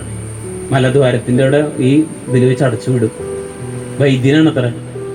നിങ്ങളൊരു ഡോക്ടറെ കാണാൻ പോയി. ഡോക്ടർ നല്ല സ്നേഹത്തോടെ സംസാരിച്ചു, നിങ്ങൾക്ക് ഇവിടെ കിഡ്നിയുടെ അവിടെ ഒരു വേദന, അല്ലെങ്കിൽ ഹൃദയത്തിൽ നെഞ്ചുവേദന വന്നു. അപ്പൊ ഡോക്ടർ പറഞ്ഞു, അടുത്ത ആഴ്ച ഓപ്പറേഷനാണ്, 2 ലക്ഷം രൂപ വേണം. നല്ല സ്നേഹമുള്ള ഡോക്ടർ. നിങ്ങൾ ഓപ്പറേഷന് വേണ്ടി പൈസയൊക്കെ കൂട്ടിയപ്പോൾ ന്യൂസ് വെച്ചപ്പോൾ കാണുകയാണ് എറണാകുളത്ത് വ്യാജവൈദ്യൻ പിടിയും. നിങ്ങൾ പോയി കണ്ട മനുഷ്യനാണ് വ്യാജവൈദ്യൻ. അയാൾ ഡോക്ടറാവാൻ പഠിച്ചിട്ടൊന്നുമില്ല. പക്ഷെ നിങ്ങൾ ഭർത്താവിനോട് പറയാ, ചേട്ടാ അതൊന്നും കുഴപ്പമില്ല, അയാൾ എന്നോട് നല്ല സ്നേഹത്തോടെ സംസാരിച്ചപ്പാ നമുക്ക് 2 ലക്ഷം കൊണ്ടുപോയി ഹാർട്ട് സർജറി ചെയ്യാന്ന് പറയോ? പറയില്ല. എന്താ കാരണം? അയാൾ പഠിക്കാത്തത് കൊണ്ട് നമ്മൾ എവിടേക്ക് പോവും? കാലപുരിക്ക് അയക്കും, ഇല്ലേ? നോക്കൂ, പഠിക്കാത്ത ഒരു ഡോക്ടർ വന്ന് ചികിത്സിച്ചാൽ നിങ്ങളുടെ ശരീരം മരിച്ച് നിങ്ങൾ പോകുന്നത് പോലെ വചനം പഠിക്കാത്ത ഒരാൾ ഇവിടെ വന്ന് പ്രസംഗിച്ചാൽ നിങ്ങളുടെ ആത്മാവിനെയൊക്കെ ഒരുമിച്ച് കൂട്ടി അയാൾ അവിടേക്ക് കൊണ്ടുപോകും, നരകത്തിലേക്ക് കൊണ്ടുപോകും. അതുകൊണ്ട് ദൈവവചനം പഠിച്ചിട്ട് തന്നെ പ്രസംഗിക്കും. ചിലർ പറയും, എവിടെയാ പഠിച്ചത്? അയ്യോ, ഞാൻ മുട്ടുമൽ കോളേജിലാണ് പഠിച്ചത്, എനിക്ക് വെളിപാട് കിട്ടിയെന്ന്. മുട്ടുമ കോളേജിൽ ദൈവം ഇത് പഠിക്കണം. അത് ചിലർ പറയും, യേശു ക്രിസ്തുവിന്റെ അപ്പോസ്തലന്മാര് പിന്നെ ഇതായിരുന്നല്ലോ, ഇത് മീൻ കച്ചവടക്കാർ, മീൻ പിടിക്കുന്നവരായത്, അവരെവിടെ പഠിച്ചിട്ടാന്ന് ചോദിക്കുന്നു. 3.5 കൊല്ലം ലോകം കണ്ട ഏറ്റവും വലിയ ഗുരുവിന്റെ കീഴിലിരുന്ന് പഠിച്ചവരാണ് ആര്? യേശു ക്രിസ്തുവിന്റെ ശിഷ്യന്മാർ. യേശുവിന്റെ അടുത്ത് പഠിച്ചതാണ്. എന്ത്? ചിന്ന പഠിപ്പിക്കുന്നത്, ചുമ്മാ പഠിപ്പിക്കല്ല. എന്താ? യേശു കാണിച്ചു കൊടുത്ത് പഠിച്ചു. DP സമ്പ്രദായം ഇല്ലേ, മരത്തിൽ കയറാൻ കൂടി. യേശു എന്ത് പറഞ്ഞു? അതാ ആകാശത്തിലെ പറവയെ നോക്ക്, അവ വിതയ്ക്കുന്നില്ല, കാണിച്ചു കൊടുത്ത പഠിപ്പിച്ച്. ഉദാഹരണം പഠിപ്പിച്ചതാണ്. വിത്ത് വിതയ്ക്കാൻ പുറപ്പെട്ടില്ലേ? ശരിക്കും പഠിച്ചിട്ടാണ് ആര് പ്രസംഗിക്കണത്? അപ്പോസ്തലന്മാര്. പലരും പറയും അപ്പോസ്തലന്മാര് പഠിച്ച, ഒരു സ്കൂളിൽ പോയിട്ടില്ല എന്നുള്ളൂ. വചനം, ദൈവത്തെക്കുറിച്ച്, യേശു ലോകത്തെ ഏറ്റവും വലിയ ഗുരുവിന്റെ കീഴിൽ നിന്ന് പഠിച്ചവരാണ്. ഹല്ലേലൂയ. നമ്മളിപ്പോ ചെയ്യാമെന്നത്, നീ ക്ലാസ് മറക്കാതിരിക്കാൻ ഓർപ്പണേ. എല്ലാവരും പാപികളാണ്, പാപത്തിന്റെ ശമ്പളം മരണമാണ്. പഴയ നിയമത്തിലെ ആളുകൾ എന്താണ്, എങ്ങനെയാണ് ഇതായത്, നീതിമാനായത്? ആടിനെയും കാളനെയും ബലിയർപ്പിച്ചിട്ടാണ് ആയത്. നമുക്ക് പാപത്തിന് രക്ഷ നേടാൻ ബൈബിൾ പറയുന്നു. ലേവ്യ പുസ്തകം 17-ാമത്തെ അധ്യായം എടുത്ത്, ലേവ്യർ 17. ബൈബിൾ കൊണ്ടുവരാത്തവർ അവിടെ നോക്കണം കേട്ടോ. ലേവ്യർ 17 എടുത്ത് 17-ന്റെ 10-ാമത്തെ വാക്യമാണെന്ന് തോന്നുന്നു. ലേവ്യർ 17-ന്റെ 11. 17-ന്റെ 11. അതെടുത്തോട്ടെ വായിച്ചോ, നോക്കിയേ. എന്നാൽ ശരീരത്തിന്റെ ജീവൻ രക്തത്തിലാണ് ഇരിക്കുന്നത്, അത് ബലിപീഠത്തിന്മേൽ ജീവന് വേണ്ടി പാപപരിഹാരം ചെയ്യാൻ ഞാൻ നൽകിയിരിക്കുന്നു. അതിൽ ജീവനുള്ളത് കൊണ്ട് രക്തമാണ് പാപപരിഹാരം ചെയ്യുന്നത്. പാപത്തിന്റെ ശമ്പളം എന്താണ്? അപ്പൊ പാപം ചെയ്താൽ എന്തുണ്ട് നോക്കണം. ഈ ആക്സിഡന്റ് ഒക്കെ ഉണ്ടായിക്കഴിഞ്ഞാൽ, ബൈക്ക് ആക്സിഡന്റ് ഉണ്ടായിക്കഴിഞ്ഞാൽ ചോര വാർന്നു പോയാൽ ആള് മരിച്ചു, ഇല്ലേ? ആള് മരിച്ചു പോയി കഴിഞ്ഞിട്ട് പിന്നെ ചോര കയറ്റിട്ട് കാര്യമുണ്ടോ? ആള് മരിച്ചുപോയി. അപ്പൊ രക്തത്തിൽ എന്തുണ്ട്? ജീവനുണ്ട്. കാര്യം ചുവന്ന വെള്ളമല്ല, അതിൽ ജീവനുണ്ട്. രക്തം ദൈവത്തിന് കൊടുക്കണം എന്ന് പറഞ്ഞാൽ, പാപം ചെയ്താൽ നിന്റെ ജീവൻ ആർക്ക് കൊടുക്കണം? ദൈവത്തിന് കൊടുക്കണം. രക്തം കൊടുത്താൽ പാപത്തിൽ നിന്ന് എന്തുണ്ട്? നമുക്ക് മോചനമുണ്ട്. ഹെബ്രായർ 9:20 എടുത്തേ. ഹെബ്രായർ 9:23, 20 ആയിരിക്കും. ഏറ്റവും പുറകില് ബൈബിളിൽ പേജ് നമ്പർ 339 ആയിരിക്കണം. ഹെബ്രായർ 339 ആണോ നോക്കിയേ. ആണോ? അതെ, ഹെബ്രായർ 9-ാമത്തെ 336. ഹെബ്രായർ 9-ാം അധ്യായം 22-ാമത്തെ വാക്യം. ഹെബ്രായർ 9:22. എല്ലാവരും എടുക്കണം കേട്ടോ. ഹെബ്രായർ 9:22. നിയമപ്രകാരം മിക്ക വസ്തുക്കളും അതിൽ നോക്കി എടുക്കാൻ പറ്റിയില്ലെങ്കിൽ വൈകുകയാണെങ്കിൽ അതിൽ നോക്കിയാൽ സമയം കളയണ്ട. വായിച്ചോളൂ. നിയമപ്രകാരം മിക്ക വസ്തുക്കളും രക്തത്താലാണ് ശുദ്ധീകരിക്കപ്പെടുന്നത്. രക്തം ചിന്താതെ പാപമോചനമില്ല. അപ്പൊ പാപമോചനം കിട്ടും. അതിനെന്ത് ചെയ്താൽ മതി? രക്തം കൊടുക്കണം. ആരുടെ രക്തം കൊടുക്കണം? പഴയ നിയമത്തിലെ കാളയുടെ കൊടുക്കുന്നത്. ഇവിടെയാണെങ്കിൽ എന്ത് കൊടുക്കണം? നമ്മുടെ രക്തം കൊടുത്താൽ നമ്മൾ എന്ത് പോവും? ജീവൻ പോവും. അപ്പൊ പണിയായി. രക്തം ചിന്തിയാലേ പാപം വരും. ഇനി ഇവിടെ ശ്രദ്ധിക്കണം. ഞാനൊരു ഹൈന്ദവനായിരുന്നു. എൻ്റെ ഒരു സാക്ഷി ഞാൻ അവസാനം പറയാം. ഹിന്ദുക്കൾക്ക് പാപം ചെയ്താൽ 3 കാര്യം ചെയ്താൽ സ്വർഗത്തിൽ പോവാം. ഒന്ന്, ഞങ്ങൾക്ക് ഭക്തി മാർഗം എന്നുള്ളൊരു മാർഗമുണ്ട്. ഞങ്ങൾ എന്തെങ്കിലും പാപം ചെയ്താൽ എല്ലാ ദിവസവും കുളിച്ച് അമ്പലത്തിൽ പോയി തൊഴുത് കുറിയൊക്കെ തൊട്ടാൽ, ഞങ്ങളൊരാൾ 10 ആളെ കൊന്നതാണെങ്കിലും ഈശ്വരൻ എന്ത് ചെയ്യും? നീ അമ്പലത്തിലൊക്കെ പോകുന്നുണ്ടല്ലോ, എല്ലാ ദിവസവും നേരത്തെ എഴുന്നേക്കുണ്ട്, കുളിക്കുന്നുണ്ടല്ലോ, നീ എവിടേക്ക് പൊക്കോളാൻ പറയും? സ്വർഗത്തിലേക്ക് പൊക്കോളാൻ പറയും. പിന്നൊരു മാർഗം കൂടിയുണ്ട്, കർമ്മമാർഗം. പാവങ്ങൾക്ക് ഭക്ഷണം കൊടുക്കുക, തുണി കൊടുക്കുക, ചോറ് കൊടുക്കുക, വണ്ടിയിൽ കയറ്റി കൊണ്ടുപോവുക. അങ്ങനെ പുണ്യപ്രവൃത്തി കർമ്മങ്ങളൊക്കെ, ഹോമം നടത്തുക. അങ്ങനെയൊക്കെ നടത്തി കഴിഞ്ഞാൽ ഞങ്ങൾ എവിടേക്ക് കൊണ്ടുപോകും ദൈവം? നീ ഇതൊക്കെ ചെയ്തല്ലോ, പാവങ്ങളൊക്കെ സഹായിച്ചല്ലോ, വാ സ്വർഗത്തിലേക്ക് വരാൻ പറയും. ഞാൻ എന്ത് തെറ്റ് ചെയ്താലും കുഴപ്പമില്ല, 10 അല്ല 100 കൽപ്പന ലംഘിച്ചാലും പോവും. 3-ാമത്തെ ഒരു മാർഗമുണ്ട് ഹിന്ദുക്കൾക്ക്, ജ്ഞാനമാർഗം. എന്ത് മാർഗം? ജ്ഞാനമാർഗം. ജ്ഞാനെന്ന് പറഞ്ഞാൽ ഭഗവത്ഗീത, രാമായണം, വേദങ്ങൾ, ഋഗ്വേദം, യജുർവേദം, സാമവേദം, അഥർവേദം, വേദങ്ങളൊക്കെ പഠിച്ചാൽ എനിക്ക് അറിവ് കിട്ടി കഴിഞ്ഞാൽ ദൈവം പറയാം, നീ എല്ലാ അറിവും നേടി, അതുകൊണ്ട് നീ എവിടേക്ക് വാ? എളുപ്പമായില്ലേ? 3 കാര്യങ്ങളുണ്ടെങ്കിൽ പിന്നെ ഒരു മാർഗമുണ്ട്. ഒരു തെറ്റും ചെയ്യാണ്ട് സ്ത്രീകളുടെ മുഖത്ത് പോലും നോക്കില്ല, ആണുങ്ങളുടെ മുഖത്ത് നോക്കില്ല, ഒരു കൊതിയില്ല, മനസ്സിനെ നിയന്ത്രിച്ചു, ബലം പിടിച്ച് ജീവിച്ചു. അപ്പൊ ദൈവം എന്ത് പറയും? നീ നന്നായി ജീവിച്ചു. അതിനെ പറയുന്ന മാർഗമാണ് യോഗ മാർഗം. ഇങ്ങനെ ജീവിച്ച ദൈവം എന്ത് പറയും? നീ നല്ല കൺട്രോളുള്ള ആളാ, നീ എവിടേക്ക് പോരെ? സ്വർഗത്തിലേക്ക് പോരെ എന്ന് പറയും. ഇതാണ് ഹിന്ദുക്കളോട് പറയുന്നത്. എന്ത് ചെയ്ത് അവര് പാപം ചെയ്താൽ, എന്ത് പാപം ചെയ്താലും അവരതിന് പരിഹാരം ചെയ്താൽ എവിടേക്ക് പോവാം? സ്വർഗത്തിൽ പോവാം. ഇനി മുസ്ലിംസിനോട് എന്താ പറയണമെന്ന് അറിയാം? മുസ്ലിം സഹോദരങ്ങള് 5 നേരം നിസ്കരിച്ചാൽ അവരുടെ പാപമൊക്കെ ആര് പൊറുക്കും? അവർ നിസ്കരിച്ച് തഴമ്പ് കണ്ടിട്ടുണ്ടോ നിങ്ങൾ? ഇല്ലേ? പിന്നെ അവരോട് പറയും ഹജ്ജ് തീർത്ഥാടനത്തിന് പോവുക. ഒരു മുസ്ലിമിന്റെ ജീവിതത്തിലെ ഏറ്റവും വലിയ ആഗ്രഹം എന്താണ്? ഹജ്ജിന് പോയ ആളുകളെയാണ് ഹാജിയാരെന്ന് പറയാം. അപ്പോൾ വിശുദ്ധ നാട്ടിൽ പോയ നമ്മൾ എന്ത് പറയണം? വിശുദ്ധർ എന്ന് പറയണം, അല്ലേ? ഹജ്ജിന് പോയാൽ ദൈവം അവരുടെ പാപം ക്ഷമിക്കും. പിന്നെ മുസ്ലിം സഹോദരൻ, ടൈം ആയെങ്കിൽ പറയണേ, ആയില്ലല്ലോ. ഹജ്ജിന് പോയി കഴിഞ്ഞാൽ പിന്നെ മുസ്ലിംസ് തുപ്പല് പോലും ഇറക്കാതെയാണ് നോമ്പെടുക്കുക. ശ്രദ്ധിച്ചിട്ടുണ്ടോ? തുപ്പൽ ഇറക്കില്ല. അപ്പൊ ദൈവം എന്ത് ചെയ്യും? അവരുടെ പിന്നെ ഞാനൊരു മുസ്ലിമാണ്, എനിക്ക് 50,000 രൂപ കടമുണ്ട്. ഞാനിവിടെ ജോയി ബ്രദറുടെ അടുത്ത് നിന്ന് അല്ലെങ്കിൽ 50,000 രൂപ കടം മേടിച്ചു. ഞാൻ മരിച്ചുപോയി, എൻ്റെ 50,000 രൂപ കടം വീട്ടാതെയാണ് ഞാൻ മരിച്ചു പോയെന്ന് വെക്കുക. എന്നെ സംസ്കരിക്കുന്നതിന് മുമ്പ് അവർ ചോദിക്കും, ഈ എൻ്റെ പേര് സലീം എന്നാന്ന് വെക്കുക, ഈ സലീമിന് സ്വർഗം കിട്ടണമെങ്കിൽ സലീമിൻ്റെ 50,000 രൂപ കടം ഞാൻ വെച്ചിട്ടല്ലേ പോണത്. ജോയി ബ്രദറിന് 50,000 രൂപ കൊടുക്കുന്നുണ്ട്, അതുകൊണ്ട് എനിക്ക് എന്ത് കിട്ടില്ല? സ്വർഗം. അപ്പോൾ ഏതെങ്കിലും നാട്ടിലെ സുമനസ്സുകൾ വന്നിട്ട് എൻ്റെ പൈസ ആർക്ക് കൊടുക്കും? ഇതാ മരിച്ചു കിടക്കുന്ന സലീം തരാനുള്ള പൈസ എന്നൊന്ന് കൊടുക്കും. എൻ്റെ കട ആര് വീട്ടി? സലീമേട്ടൻ വീട്ടി. അതുകൊണ്ട് ഞാൻ എവിടേക്ക് പോകും? സ്വർഗത്തിൽ പോകും. പിന്നെ സക്കാത്ത് കൊടുക്കുക എന്ന് പറയും. അവർ പാവങ്ങൾക്കെല്ലാം ഫ്രീ ആയിട്ട് കൊടുക്കും, ഭക്ഷണം കൊടുക്കും, അത് കൊടുക്കും. അങ്ങനെയൊക്കെ ചെയ്താൽ അവർക്ക് എവിടേക്ക് പോകാൻ പറ്റും? സ്വർഗത്തിൽ പോകും. അപ്പോൾ ഹിന്ദുക്കൾ പറയുന്നു, ഹിന്ദുക്കളെ നിങ്ങൾ പാപം ചെയ്തിട്ടുണ്ടെങ്കിൽ നിങ്ങൾ എന്ത് ചെയ്താൽ മതി? നിങ്ങൾ ജ്ഞാനമാർഗം, ഭക്തിമാർഗം, കർമ്മമാർഗം ഇതൊക്കെ ചെയ്താൽ നിങ്ങൾ സ്വർഗത്തിൽ പോവാ. യോഗമാർഗം ചെയ്താൽ പാപമില്ലേ? പാപത്തെ ഹിന്ദുക്കൾ പറയുന്നത് പാപം ഇങ്ങനെ കടല് പോലെ കിടക്കുക. അത്ര എങ്ങനെ കിടക്കണം? കടല് പോലെ കിടക്കുക. നമ്മുടെ ക്ലാസ് എന്തിനെ കുറിച്ചാണ് പഠിക്കണേ? മറക്കരുത് കേട്ടാ, ഞാൻ അതിലേക്ക് വരാൻ വേണ്ടിയാണ് ഓർപ്പിക്കണേ. ഹിന്ദുക്കൾ പറയുന്നത് പാപം എങ്ങനെ കിടക്കുന്നു? കടല് പോലെ കിടക്കുക. ആ കടല് കിടന്നാലാണ് സ്വർഗം. ഈ പാപം കടന്ന് അങ്ങോട്ട് പോകണം. അതിനെന്താ പറയണെന്നറിയോ? ജ്ഞാനമാകുന്ന കപ്പൽ കയറി പാപമാകുന്ന കടൽ കടന്ന് സ്വർഗത്തേക്ക് പോവാ. എങ്ങനെയാണ് പറഞ്ഞേ? കപ്പൽ കയറി ജ്ഞാനം സമ്പാദിച്ചാൽ ഈ പാപത്തിന്റെ കടലിൽ കടന്ന് പോയാ. വിൽപത്രം എഴുതി, ഇപ്പൊ എൻ്റെ എല്ലാ സ്വത്തിന്റെ അവകാശി എൻ്റെ മക്കൾ ഇങ്ങനെ 7 പേരാണ്. എന്നിട്ട് ഏറ്റവും അടിയിൽ എഴുതിയെന്ന് മക്കളുടെ കാലശേഷം സ്വത്ത് തിരികെ എനിക്ക് തന്നെയെന്ന് വിൽപത്രത്തിൽ. ഒന്ന് ആലോചിക്കും, മക്കളുടെ കാലശേഷം. അപ്പൊ അതിന്റെ അർത്ഥം എന്താണ്?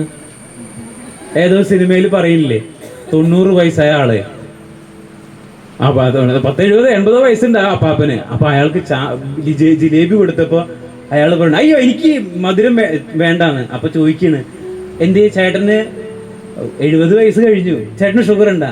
ഷുഗർ ഉണ്ടായിട്ടല്ല, നമ്മൾ ഈ ചെറുപ്പത്തിൽ തന്നെ ശ്രദ്ധിച്ച കുറെ കാലം കൂടി ജീവിക്കാന്ന്. എത്ര വയസ്സായ ആൾക്ക്? 70. നമ്മളിപ്പോ ചെറുപ്പത്തിൽ ശ്രദ്ധിക്കുന്നത് നല്ലതാണ്. ഓൾറെഡി പോകാനുള്ള ഇതായി. അങ്ങനെയൊന്നും ഇല്ല കേട്ടോ, 70 വയസ്സല്ല ഞാൻ ഉദ്ദേശിക്കുന്നത്.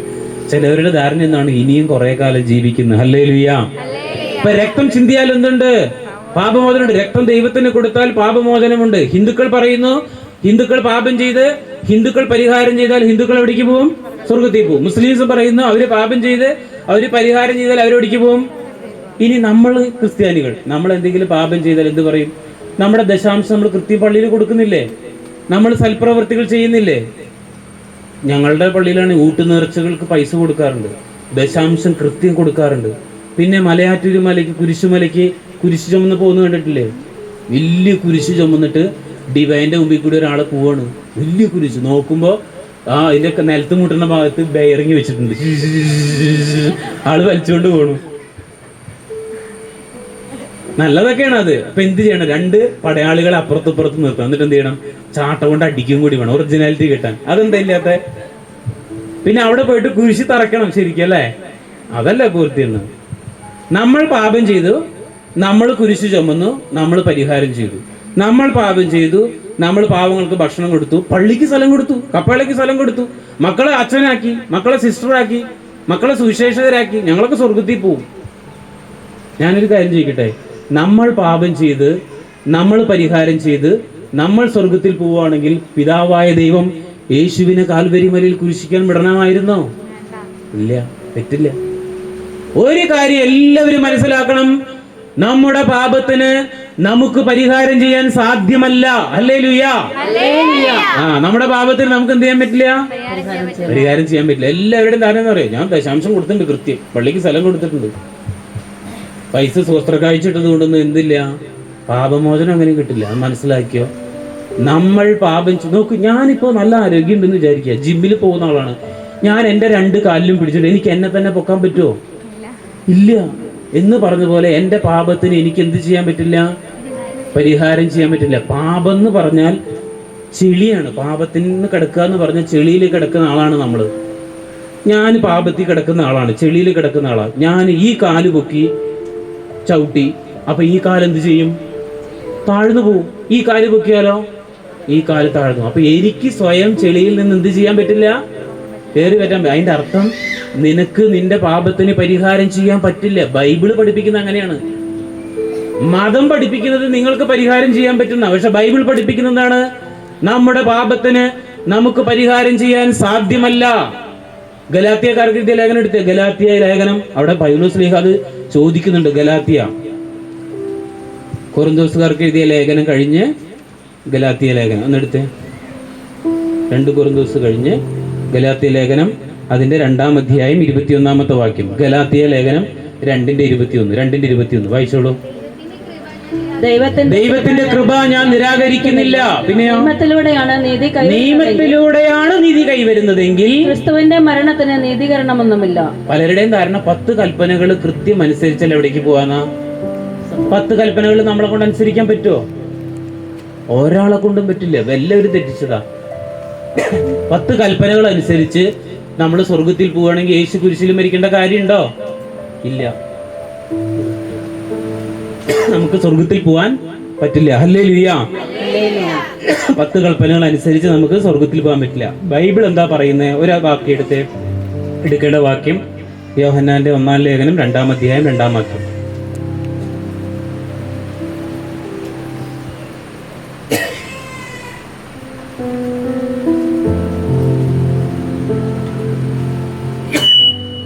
യോഹന്നാന്റെ 2-ാം ലേഖനം, അല്ല 1-ാം ലേഖനം 2-ാം അധ്യായം 2. 1 യോഹന്നാൻ 2:2 എടുത്ത് വായിക്കും. അവൻ നമ്മുടെ പാപങ്ങൾക്ക് പരിഹാര ബലിയാണ്. എല്ലാവരും ചേർന്ന് വായിക്കും. അവൻ നമ്മുടെ പാപങ്ങൾക്ക് പരിഹാര ബലിയാണ്. നമ്മുടെ മാത്രമല്ല ലോകം മുഴുവന്റെയും പാപങ്ങൾക്ക്. നമ്മുടെ പാപത്തിന് ആരാ പരിഹാരം? നമ്മളാണോ പരിഹാരം? ബൈബിൾ എന്താ പറയുന്നത്? അവൻ ആര്? യേശുവാണ് നമ്മുടെ പാപത്തിന് പരിഹാരം. അവൻ നമ്മുടെ മാത്രമല്ല, പിന്നെയോ ഹിന്ദുവിന്റെയും മുസ്ലിമിന്റെയും ക്രിസ്ത്യാനിയുടെയും ജൈനമതക്കാരന്റെയും സിഖ് മതക്കാരന്റെയും യൂതന്റെയും പാപത്തിന് പരിഹാരം ഒരൊറ്റ ആളേ ഉള്ളൂ. ആരാണ്? അവൻ നമ്മുടെ പാപങ്ങൾക്ക് പരിഹാരമാണ്. യേശു ക്രിസ്തുവിന്റെ ക്രൂശ് മരണമാണ് നമ്മുടെ പാപത്തിന് പരിഹാരം. ഹല്ലേലൂയ. ഞാൻ പറയുകയാണ്, ഞാൻ എത്രാമത്തെ വയസ്സിൽ സ്റ്റേജിൽ കയറിയെന്നറിയോ? ഞാൻ 5-ാം ക്ലാസ്സിൽ പഠിക്കുമ്പോൾ 10-ാമത്തെ വയസ്സിൽ ഡിവൈൻ ധ്യാനകേന്ദ്രത്തിന്റെ സ്റ്റേജിൽ കയറി. ഞാൻ പറയുകയാണ്, 10 വയസ്സ് മുതൽ ഞാൻ വചനം പ്രസംഗിക്കുന്ന ആളാ. അതുകൊണ്ട് എൻ്റെ പാപമൊക്കെ യേശു എന്ത് ചെയ്യും? ക്ഷമിക്കും. അപ്പൊ യേശു കുരിശിൽ മരിച്ചത് കൊണ്ടാണോ എൻ്റെ പാപം പൊറുക്കുന്നത്? ഞാൻ സ്റ്റേജിൽ കയറി നിന്നത് കൊണ്ടാണോ എൻ്റെ പാപം പൊറുക്കുന്നത്? അപ്പൊ ഞാൻ എന്ത് ചെയ്യണം? ഇവിടെ ഇരിക്കുന്ന എല്ലാവരും ഒരു കാര്യം ചെയ്യണം. എന്ത് ചെയ്യണം? കർത്താവേ, എൻ്റെ എല്ലാ പാപങ്ങളും ഞാൻ ഇതുവരെ ചെയ്തതൊന്നും പരിഹാരമല്ല, പിന്നെയോ നീ എനിക്ക് വേണ്ടി 2000 വർഷം മുമ്പ് കാൽവരി മലയിൽ പരിഹാരം ചെയ്തില്ലേ? അതാണ് എൻ്റെ പാപത്തിന് എന്ത് പരിഹാരം. നമ്മുടെ പാപത്തിന് നമുക്ക് എന്ത് ചെയ്യാൻ പറ്റില്ല? ഞാൻ ഉദാഹരണം പറഞ്ഞു, ചെളിയിൽ നിന്ന് എനിക്ക് ഒറ്റയ്ക്ക് കയറി വരാൻ പറ്റില്ല, പിന്നെ എനിക്ക് എന്നെ തന്നെ പൊക്കാൻ പറ്റില്ല. എന്നെ രക്ഷിക്കാൻ ആര് വേണം? ഞാൻ കിണറിൽ വീണു, എന്നെ രക്ഷിക്കാൻ ഒരാൾ വേണം, ഇല്ലേ? ആ രക്ഷിക്കാൻ വന്ന ആളാണ് ആര്? യേശു. ആ ആളെ പറയുന്ന പേരാണ് സേവ്യർ, രക്ഷകൻ. ഹല്ലേലൂയ. 40-ാം സങ്കീർത്തനം എടുത്ത്, 40-ാം സങ്കീർത്തനം 40. ഉറങ്ങരുത്. കുറച്ചു പേരൊക്കെ ഉറങ്ങി തുടങ്ങി. ഉറങ്ങുന്നത് പിശാചിന്റെ തന്ത്രമാണ്. കാരണം ഇത് രക്ഷയുടെ സുവിശേഷമാണ് ഞാൻ പറയുന്നത്. എടുത്തേ, സങ്കീർത്തനം 40. സങ്കീർത്തനം 40 വായിച്ചോളൂ. 1-ാമത്തെ വാക്യം. ഞാൻ ക്ഷമാപൂർവം കർത്താവിനെ കാത്തിരുന്നു. അവിടുന്ന് ചെവി ചായിച്ച് എന്റെ നിലവിളി കേട്ടു. ഭീകരമായ ഗർത്തത്തിൽ നിന്നും കുഴഞ്ഞ ചേറ്റിൽ നിന്നും അവിടുന്ന് എന്നെ കരകയറ്റി. എന്റെ പാദങ്ങൾ പാറയിൽ ഉറപ്പിച്ചു, കാൽവെപ്പുകൾ സുരക്ഷിതമാക്കി. നോക്കി അവിടെ വായിച്ച്. ഞാൻ ക്ഷമാപൂർവം കർത്താവിനെ കാത്തിരുന്നു. അവിടുന്ന് ചെവി ചായിച്ച് എന്റെ നിലവിളി കേട്ടു. എവിടെന്ന കയറ്റിയത്? ഭീകരമായ ഗർത്തത്തിൽ നിന്നും. മേധഗർത്തം മനുഷ്യകുലം മുഴുവൻ പാപം ചെയ്തു, പാപത്തിന്റെ കുഴിയിൽ കിടക്കുക.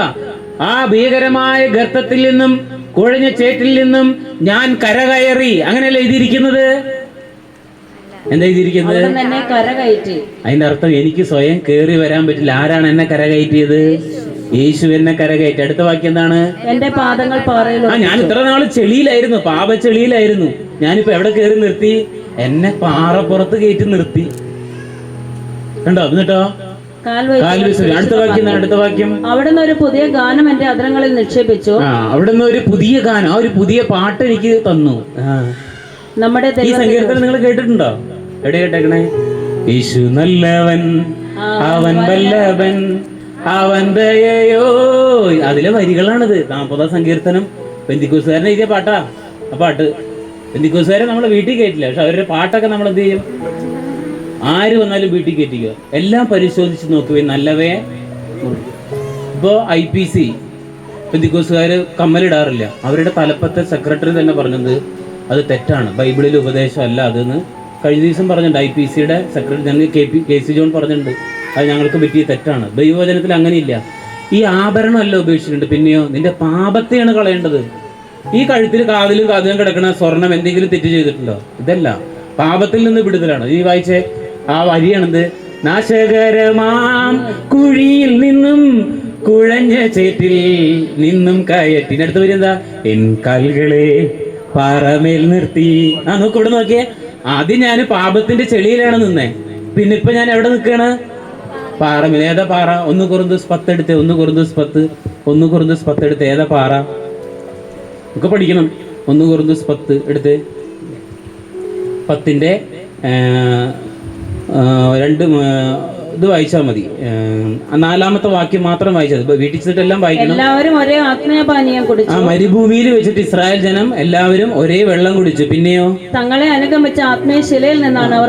അത് അങ്ങനെ വായിച്ചറിയില്ല. ഒന്ന് തുടങ്ങി വായിച്ചോളൂ. സഹോദരരെ, നമ്മുടെ പിതാക്കന്മാരെല്ലാവരും മേഘത്തണലിൽ ആയിരുന്നുവെന്നും കടലിലൂടെ കടന്നുവെന്നും നിങ്ങൾ മനസ്സിലാക്കണമെന്ന് ഞാൻ. ഇസ്രായേൽ ജനം മേഘത്തണലിൽ കഴിഞ്ഞില്ലേ? കടലിൽ സ്നാനപ്പെട്ടില്ലേ? ഒരു കടലിലൂടെ പോയില്ലേ? ആ കാര്യമാണ് പറയണേ. എന്നിട്ടോ അവരെല്ലാവരും കടലിലും സ്നാനമേറ്റ മോശയോട് ചേർന്നു. എല്ലാവരും ഒരേ ആത്മീയ ഭക്ഷണം കഴിച്ചു. പിന്നെയോ എല്ലാവരും ഒരേ ആത്മീയ ഭക്ഷണം കഴിച്ചു. എല്ലാവരും ഒരേ ആത്മീയ പാനീയം കുടിച്ചു. തങ്ങളെ അനുഗമിച്ച ആത്മീയ ശിലയിൽ നിന്നാണ് അവർ പാനം ചെയ്തത്. ആ ശില ക്രിസ്തുവാണ്. ആ പാറ ആരാണ്? ക്രിസ്തുവാണ്. ഈ ബൈബിൾ എന്താ എഴുതിയിരിക്കുന്നത്? വായിക്കാം ആ വാക്യം. ഏതാണ് വായിച്ചത് നമ്മൾ? 1 കൊറിന്തോസ് 10. യാക്കോബ് ആരെയും എടുത്തിട്ടുണ്ടോ സത്യവേദ പുസ്തകം? 1 കൊരിന്ത്യർ 10-ന്റെ 4-ാമത്തെ വാക്യം. ആ ശില ക്രിസ്തുവാണ്. അപ്പൊ നിങ്ങൾ ആലോചിച്ചേക്ക്, പാപത്തിന്റെ ചെളിയിലാണ് ഞാൻ കിടന്നേ. എൻ കാലുകളെ എവിടെ നിർത്തി? അപ്പൊ പാറ ആരാണ്?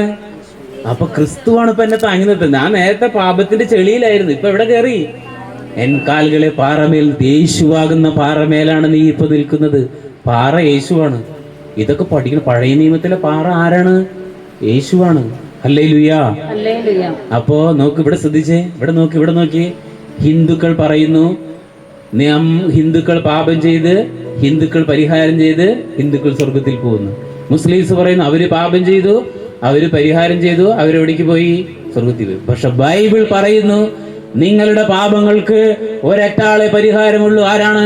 2000 കൊല്ലം മുമ്പ് നിങ്ങളുടെ പാപങ്ങൾക്ക് പരിഹാരം ചെയ്ത യേശു. നിങ്ങൾ കൊടുത്ത ദശാംശമോ നിങ്ങളുടെ സഹനങ്ങളോ നിങ്ങളുടെ കഷ്ടപ്പാട്. നേരത്തെ ബ്രദർ ഒരു വാക്യം പറഞ്ഞു, ഫിലിപ്പി 1:29 പറഞ്ഞു. എന്താ പറഞ്ഞേ? ആ വാക്യം എന്താണ് പറഞ്ഞു? ഫിലിപ്പി 1:29 പറഞ്ഞത്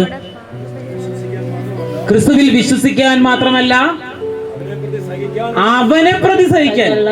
അല്ലാണ്ട് മക്കളെ പ്രതി സഹിച്ചു, ഞാൻ എന്റെ മക്കൾക്ക് വേണ്ടി എന്തോരം സഹിച്ചു എന്നറിയോ, എന്റെ ഭാര്യയ്ക്ക് വേണ്ടി എത്ര സഹിച്ചു, ആ സഹനമല്ല ഇവിടെ പറഞ്ഞേക്കണേ. പിന്നെയോ അവനെ പ്രതി സഹിച്ചിട്ടുണ്ടോ നിങ്ങള്? സഹിച്ചിട്ടുണ്ടോ? എന്തെങ്കിലും ആരെങ്കിലും നിങ്ങൾ പള്ളിയിൽ പ്രാർത്ഥിച്ചതിന്റെ പേര് നിങ്ങളെ തല്ലിയിട്ടുണ്ടോ? ഇവിടെ ഇപ്പൊ തോക്കുമായിട്ട് ഒരു തീവ്രവാദി വന്നിട്ട് പറഞ്ഞു, നിങ്ങൾ ക്രിസ്ത്യാനികളാണോ ചോദിച്ചാൽ നിങ്ങൾ എന്ത് പറയും? അതെ, ഞാൻ ക്രിസ്ത്യാനിയാണെന്ന് പറയോ? ധൈര്യം ഉണ്ടോ? അതോ എന്റെ പേര് ഭവാനിന്നാ, ഞാൻ അതിലെ പോയപ്പത്തിന് വെള്ളം കുടിക്കാൻ കയറിയതാ, ഞാൻ പോട്ടെ സ്വാമിയേ ചന്മയപ്പം കൊണ്ടുപോവോ? ഞാൻ പറയുന്നത് അയ്യോ ഞാൻ ഹിന്ദുവാണ് സാറേ, ഞാൻ വേണമെങ്കിൽ എന്റെ വീട്ടുകാരെയൊക്കെ വിളിച്ചു തരാമെന്ന് പറഞ്ഞ് ഇഷ്ടപ്പെടും. ധൈര്യം ഉണ്ടോ സഹിക്കാൻ അവനെ പ്രതി? വരുമ്പോ അറിയാം, ഇതിലെ കൂടെ ചാടി ഓടുന്ന കാണാം, ഓടിക്കോ വേറെ തോക്കോ വരുന്നുണ്ട്, കൊല്ലാൻ വരുന്നത് പറയില്ലേ? ഹല്ലേലൂയ. അവനെ പ്രതി സഹിക്കണം, അല്ലാണ്ട് വേറെ സാധനങ്ങൾ വന്നു ഞാനേ എന്റെ ഭർത്താവ് എത്ര തല്ലിയിട്ട് ഞാൻ സഹിച്ചു, യേശുവിനെ പ്രതി, അതാ സഹനമല്ല. യേശുവിനെ പ്രതി സഹിച്ചിട്ടുണ്ട് എന്തെങ്കിലും? രാവിലെ എഴുന്നേക്കാൻ പോലും വല്ല തണുപ്പ് പുറച്ചും കൂടി കിടന്നുറങ്ങും. ഇന്ന് കുർബാനയ്ക്കൊന്നും പോകില്ല, തണുപ്പ് സഹിക്കാൻ പറ്റില്ല. അവിടെ ഒരാള് പ്രസംഗിക്കുമ്പോ പള്ളിയിൽ ചെന്ന് പറഞ്ഞു, നമ്മൾ യേശുവിന് വേണ്ടി മരിക്കണം, രക്തസാക്ഷിയാവണം എന്നൊക്കെ പറഞ്ഞു. അന്ന് രാത്രി കിടക്കാൻ പോയി, ഭയങ്കര കൊതുകായിരുന്നു റൂമില്. കൊതുക് കടിച്ച് ഇയാൾക്ക് ഉറങ്ങാൻ പറ്റില്ല. രാവിലെ ഇയാള് വികാരിയച്ഛനോട് പറഞ്ഞു, അച്ഛൻ എന്ത് അച്ഛൻ അത്ര? വികാരിയച്ഛനാണോ? കൊതുക് കടിച്ചിരുന്ന ഒരു പോളെ കണ്ണടച്ചിട്ടില്ല, അച്ഛനാണ് അത്ര അച്ഛൻ ചീത്ത പറഞ്ഞു. അപ്പൊ അച്ഛൻ ചോദിച്ചു, നീയല്ല ഇന്നലെ വലിയ കാര്യത്തില് രക്തസാക്ഷിത്വത്തെ കുറിച്ചൊക്കെ പറഞ്ഞേ, ഒരു കൊതുക് കടിച്ചപ്പോഴേക്കും നിന്റെ രക്തസാക്ഷിത്വമൊക്കെ പോയാന്ന്. പ്രസംഗിക്കുന്നത് മാത്രമേ ഉള്ളൂ, എന്തില്ല, ഒരു കൊതുക് കടി കൊള്ളാൻ പറ്റാത്ത ആളാണ് രക്തസാക്ഷിയാവാൻ പോണേ. ഹല്ലേലൂയ. ഇതന്നെ ആളുകളുടെ. അപ്പൊ എന്താണ് മനസ്സിലാക്കണം? നമ്മുടെ പാപത്തിന് ആര് പരിഹാരം ചെയ്തിരിക്കുന്നു? യേശു. അതെങ്ങനെ നമുക്ക് കിട്ടുക? യേശു നോക്കൂ, എല്ലാവർക്കും ഗവൺമെന്റ് റേഷൻ കടയിൽ റേഷൻ കൊടുക്കണമെങ്കിൽ നമ്മൾ എന്ത് കൊണ്ടുപോകണം? റേഷൻ കാർഡ് കൊണ്ടുപോയി സാധനം മേടിക്കണ്ടേ? അങ്ങനെയാണെങ്കിൽ 2000 കൊല്ലം മുമ്പ് യേശു പരിഹാരം ചെയ്തിട്ടുണ്ട് നമ്മുടെ പാപത്തിനൊക്കെ, നമുക്ക് കിട്ടണ്ടേ? അത് എങ്ങനെ കിട്ടുക? എങ്ങനെ കിട്ടും? എങ്ങനെ കിട്ടും? നോക്കാം, വചനം നോക്കാം. എഫേസോസുകാർക്ക് എഴുതിയ ലേഖനം 2-ാം അധ്യായം. എഫേസോസുകാർക്ക് എഴുതിയ ലേഖനം 2-ാം അധ്യായം. നമ്മുടെ ക്ലാസ്സിന്റെ അവസാനത്തിലേക്ക് പോവാണ്. എഫേസോസുകാർക്ക് എഴുതിയ ലേഖനം 2-ാം അധ്യായം. എഫേസോസുകാർക്ക് എഴുതിയ ലേഖനം 2-ാം അധ്യായം അതിന്റെ 8-ാമത്തെ വാക്യം. എല്ലാവരും എടുക്കണം, ഈ ബാക്കി എല്ലാവരും എടുക്കണം. സ്വന്തം ബൈബിളാണെങ്കിൽ അടിയിൽ വരയിടണം. ഇവിടുത്തെ ബൈബിളിൽ വരയിട്ട് അടിയിടണം. ഇവിടുത്തെ ബൈബിൾ ഉണ്ടോ? അതിൽ വരയിടരുത്. സ്വന്തം ബൈബിളാണെങ്കിൽ അടിയിൽ വരയിടാം, ഇവിടുത്തെ ബൈബിളിൽ വരയിട്ട് അടിയിടണം. ഓക്കെ, വായിച്ചോളൂ. വിശ്വാസം വഴി കൃപയാലാണ് നിങ്ങൾ ശ്രദ്ധിക്കണം. വിശ്വാസം വഴി കൃപയാലാണ് നിങ്ങൾ രക്ഷിക്കപ്പെട്ടത്. പറഞ്ഞേ എന്താണ്? വിശ്വാസം വഴി കൃപയാലാണ് നിങ്ങൾ രക്ഷിക്കപ്പെട്ടത്. നമ്മൾ നേരത്തെ സങ്കീർത്തനം വായിച്ചില്ലേ? നാശകരമായ കുഴിയിൽ നിന്നും കുഴഞ്ഞ ചേറ്റിൽ നിന്നും ഞാൻ കരകയറി, അങ്ങനെ വായിച്ചില്ലേ? അങ്ങനെയല്ല വായിച്ചു, പിന്നെ എങ്ങനെ വായിച്ചേ? എന്താ ഈ കര കയറിയതും കര കയറ്റിയതും തമ്മിൽ വ്യത്യാസം? കയറി എന്ന് പറഞ്ഞാൽ തന്നെത്താൻ കയറി, കയറ്റി എന്ന് പറഞ്ഞാലോ? അപ്പൊ നമ്മളെ ഒരാള് കയറ്റിയതാണ്, പാപത്തിൽ നിന്ന് രക്ഷിച്ചതാണ്. ആരാണ്? യേശു. പുതിയ നിയമത്തില് പൗലോസ്ലീഹ എഴുതിയപ്പോഴെന്ത് ചെയ്തേ? വിശ്വാസം വഴി കൃപയാലാണ് നിങ്ങൾ രക്ഷപ്പെട്ടത്. അല്ലല്ല എഴുതിയേക്കണേ? അങ്ങനെയാണോ വായിച്ചേ? എന്താ എഴുതിയിരിക്കുന്നത്? വിശ്വാസം വഴി കൃപയാലാണ് നിങ്ങൾ രക്ഷിക്കപ്പെട്ടത്. രക്ഷപ്പെട്ടതാണോ? രക്ഷിക്കപ്പെട്ടത്. എന്നാണ് രക്ഷിക്കപ്പെട്ടതും രക്ഷപ്പെട്ടതും ഒരു വ്യത്യാസം? രക്ഷപ്പെട്ടെന്ന് പറഞ്ഞാ ഞാൻ നടന്നു പോകുമ്പോ ഒരു മരം ഇങ്ങനെ വീഴാൻ പറ്റും, അപ്പൊ ഞാൻ ഓടി മാറി രക്ഷപ്പെട്ടു. അതാണ് രക്ഷപ്പെടല് അല്ലേ? ഞാനിങ്ങനെ മരം വീഴാൻ പോകുമ്പോ ഒരാളെന്നെ പിടിച്ചെടുത്ത് മാറ്റി, അതെന്തായി? ആളെന്നെ രക്ഷിച്ചു കേട്ടോ. പാവം, ഞാൻ രക്ഷിക്കപ്പെട്ടു എന്നാ പറയാനെ. ഹല്ലേലൂയ. പഴയ നിയമത്തിൽ എഴുതിയപ്പോഴും പുതിയ നിയമത്തിൽ എഴുതിയപ്പോഴും എന്താണ് ഒരേപോലെ പറഞ്ഞു? എന്താണ്? നിനക്ക് സ്വയം രക്ഷ നേടാൻ സാധ്യമല്ല. എന്ത് രക്ഷ കിട്ടിയത്? പാപത്തിന്റെ ശമ്പളം എന്നാണ്? മരണം. മരണശിക്ഷയിൽ നിന്ന് നമുക്ക് എന്ത് കിട്ടി? ജീവൻ. നിത്യജീവനിലേക്ക് നമ്മൾ രക്ഷപ്പെട്ടു. ഹല്ലേലൂയ. അതെങ്ങനെയാ രക്ഷപ്പെടുന്നേ? വിശ്വാസം വഴി കൃപയാലാണ് നിങ്ങൾ രക്ഷിക്കപ്പെട്ടത്. വിശ്വാസം വഴി. എന്താ നോക്ക്, ഇവിടെ ശ്രദ്ധിക്കണം, ഏറ്റവും ശ്രദ്ധിക്കേണ്ട ഭാഗമാണ്. എന്താണ്? ഈ ചെയറിൽ ഇരുന്നു കൊണ്ട് നിങ്ങൾ എന്ത് ചെയ്യണം?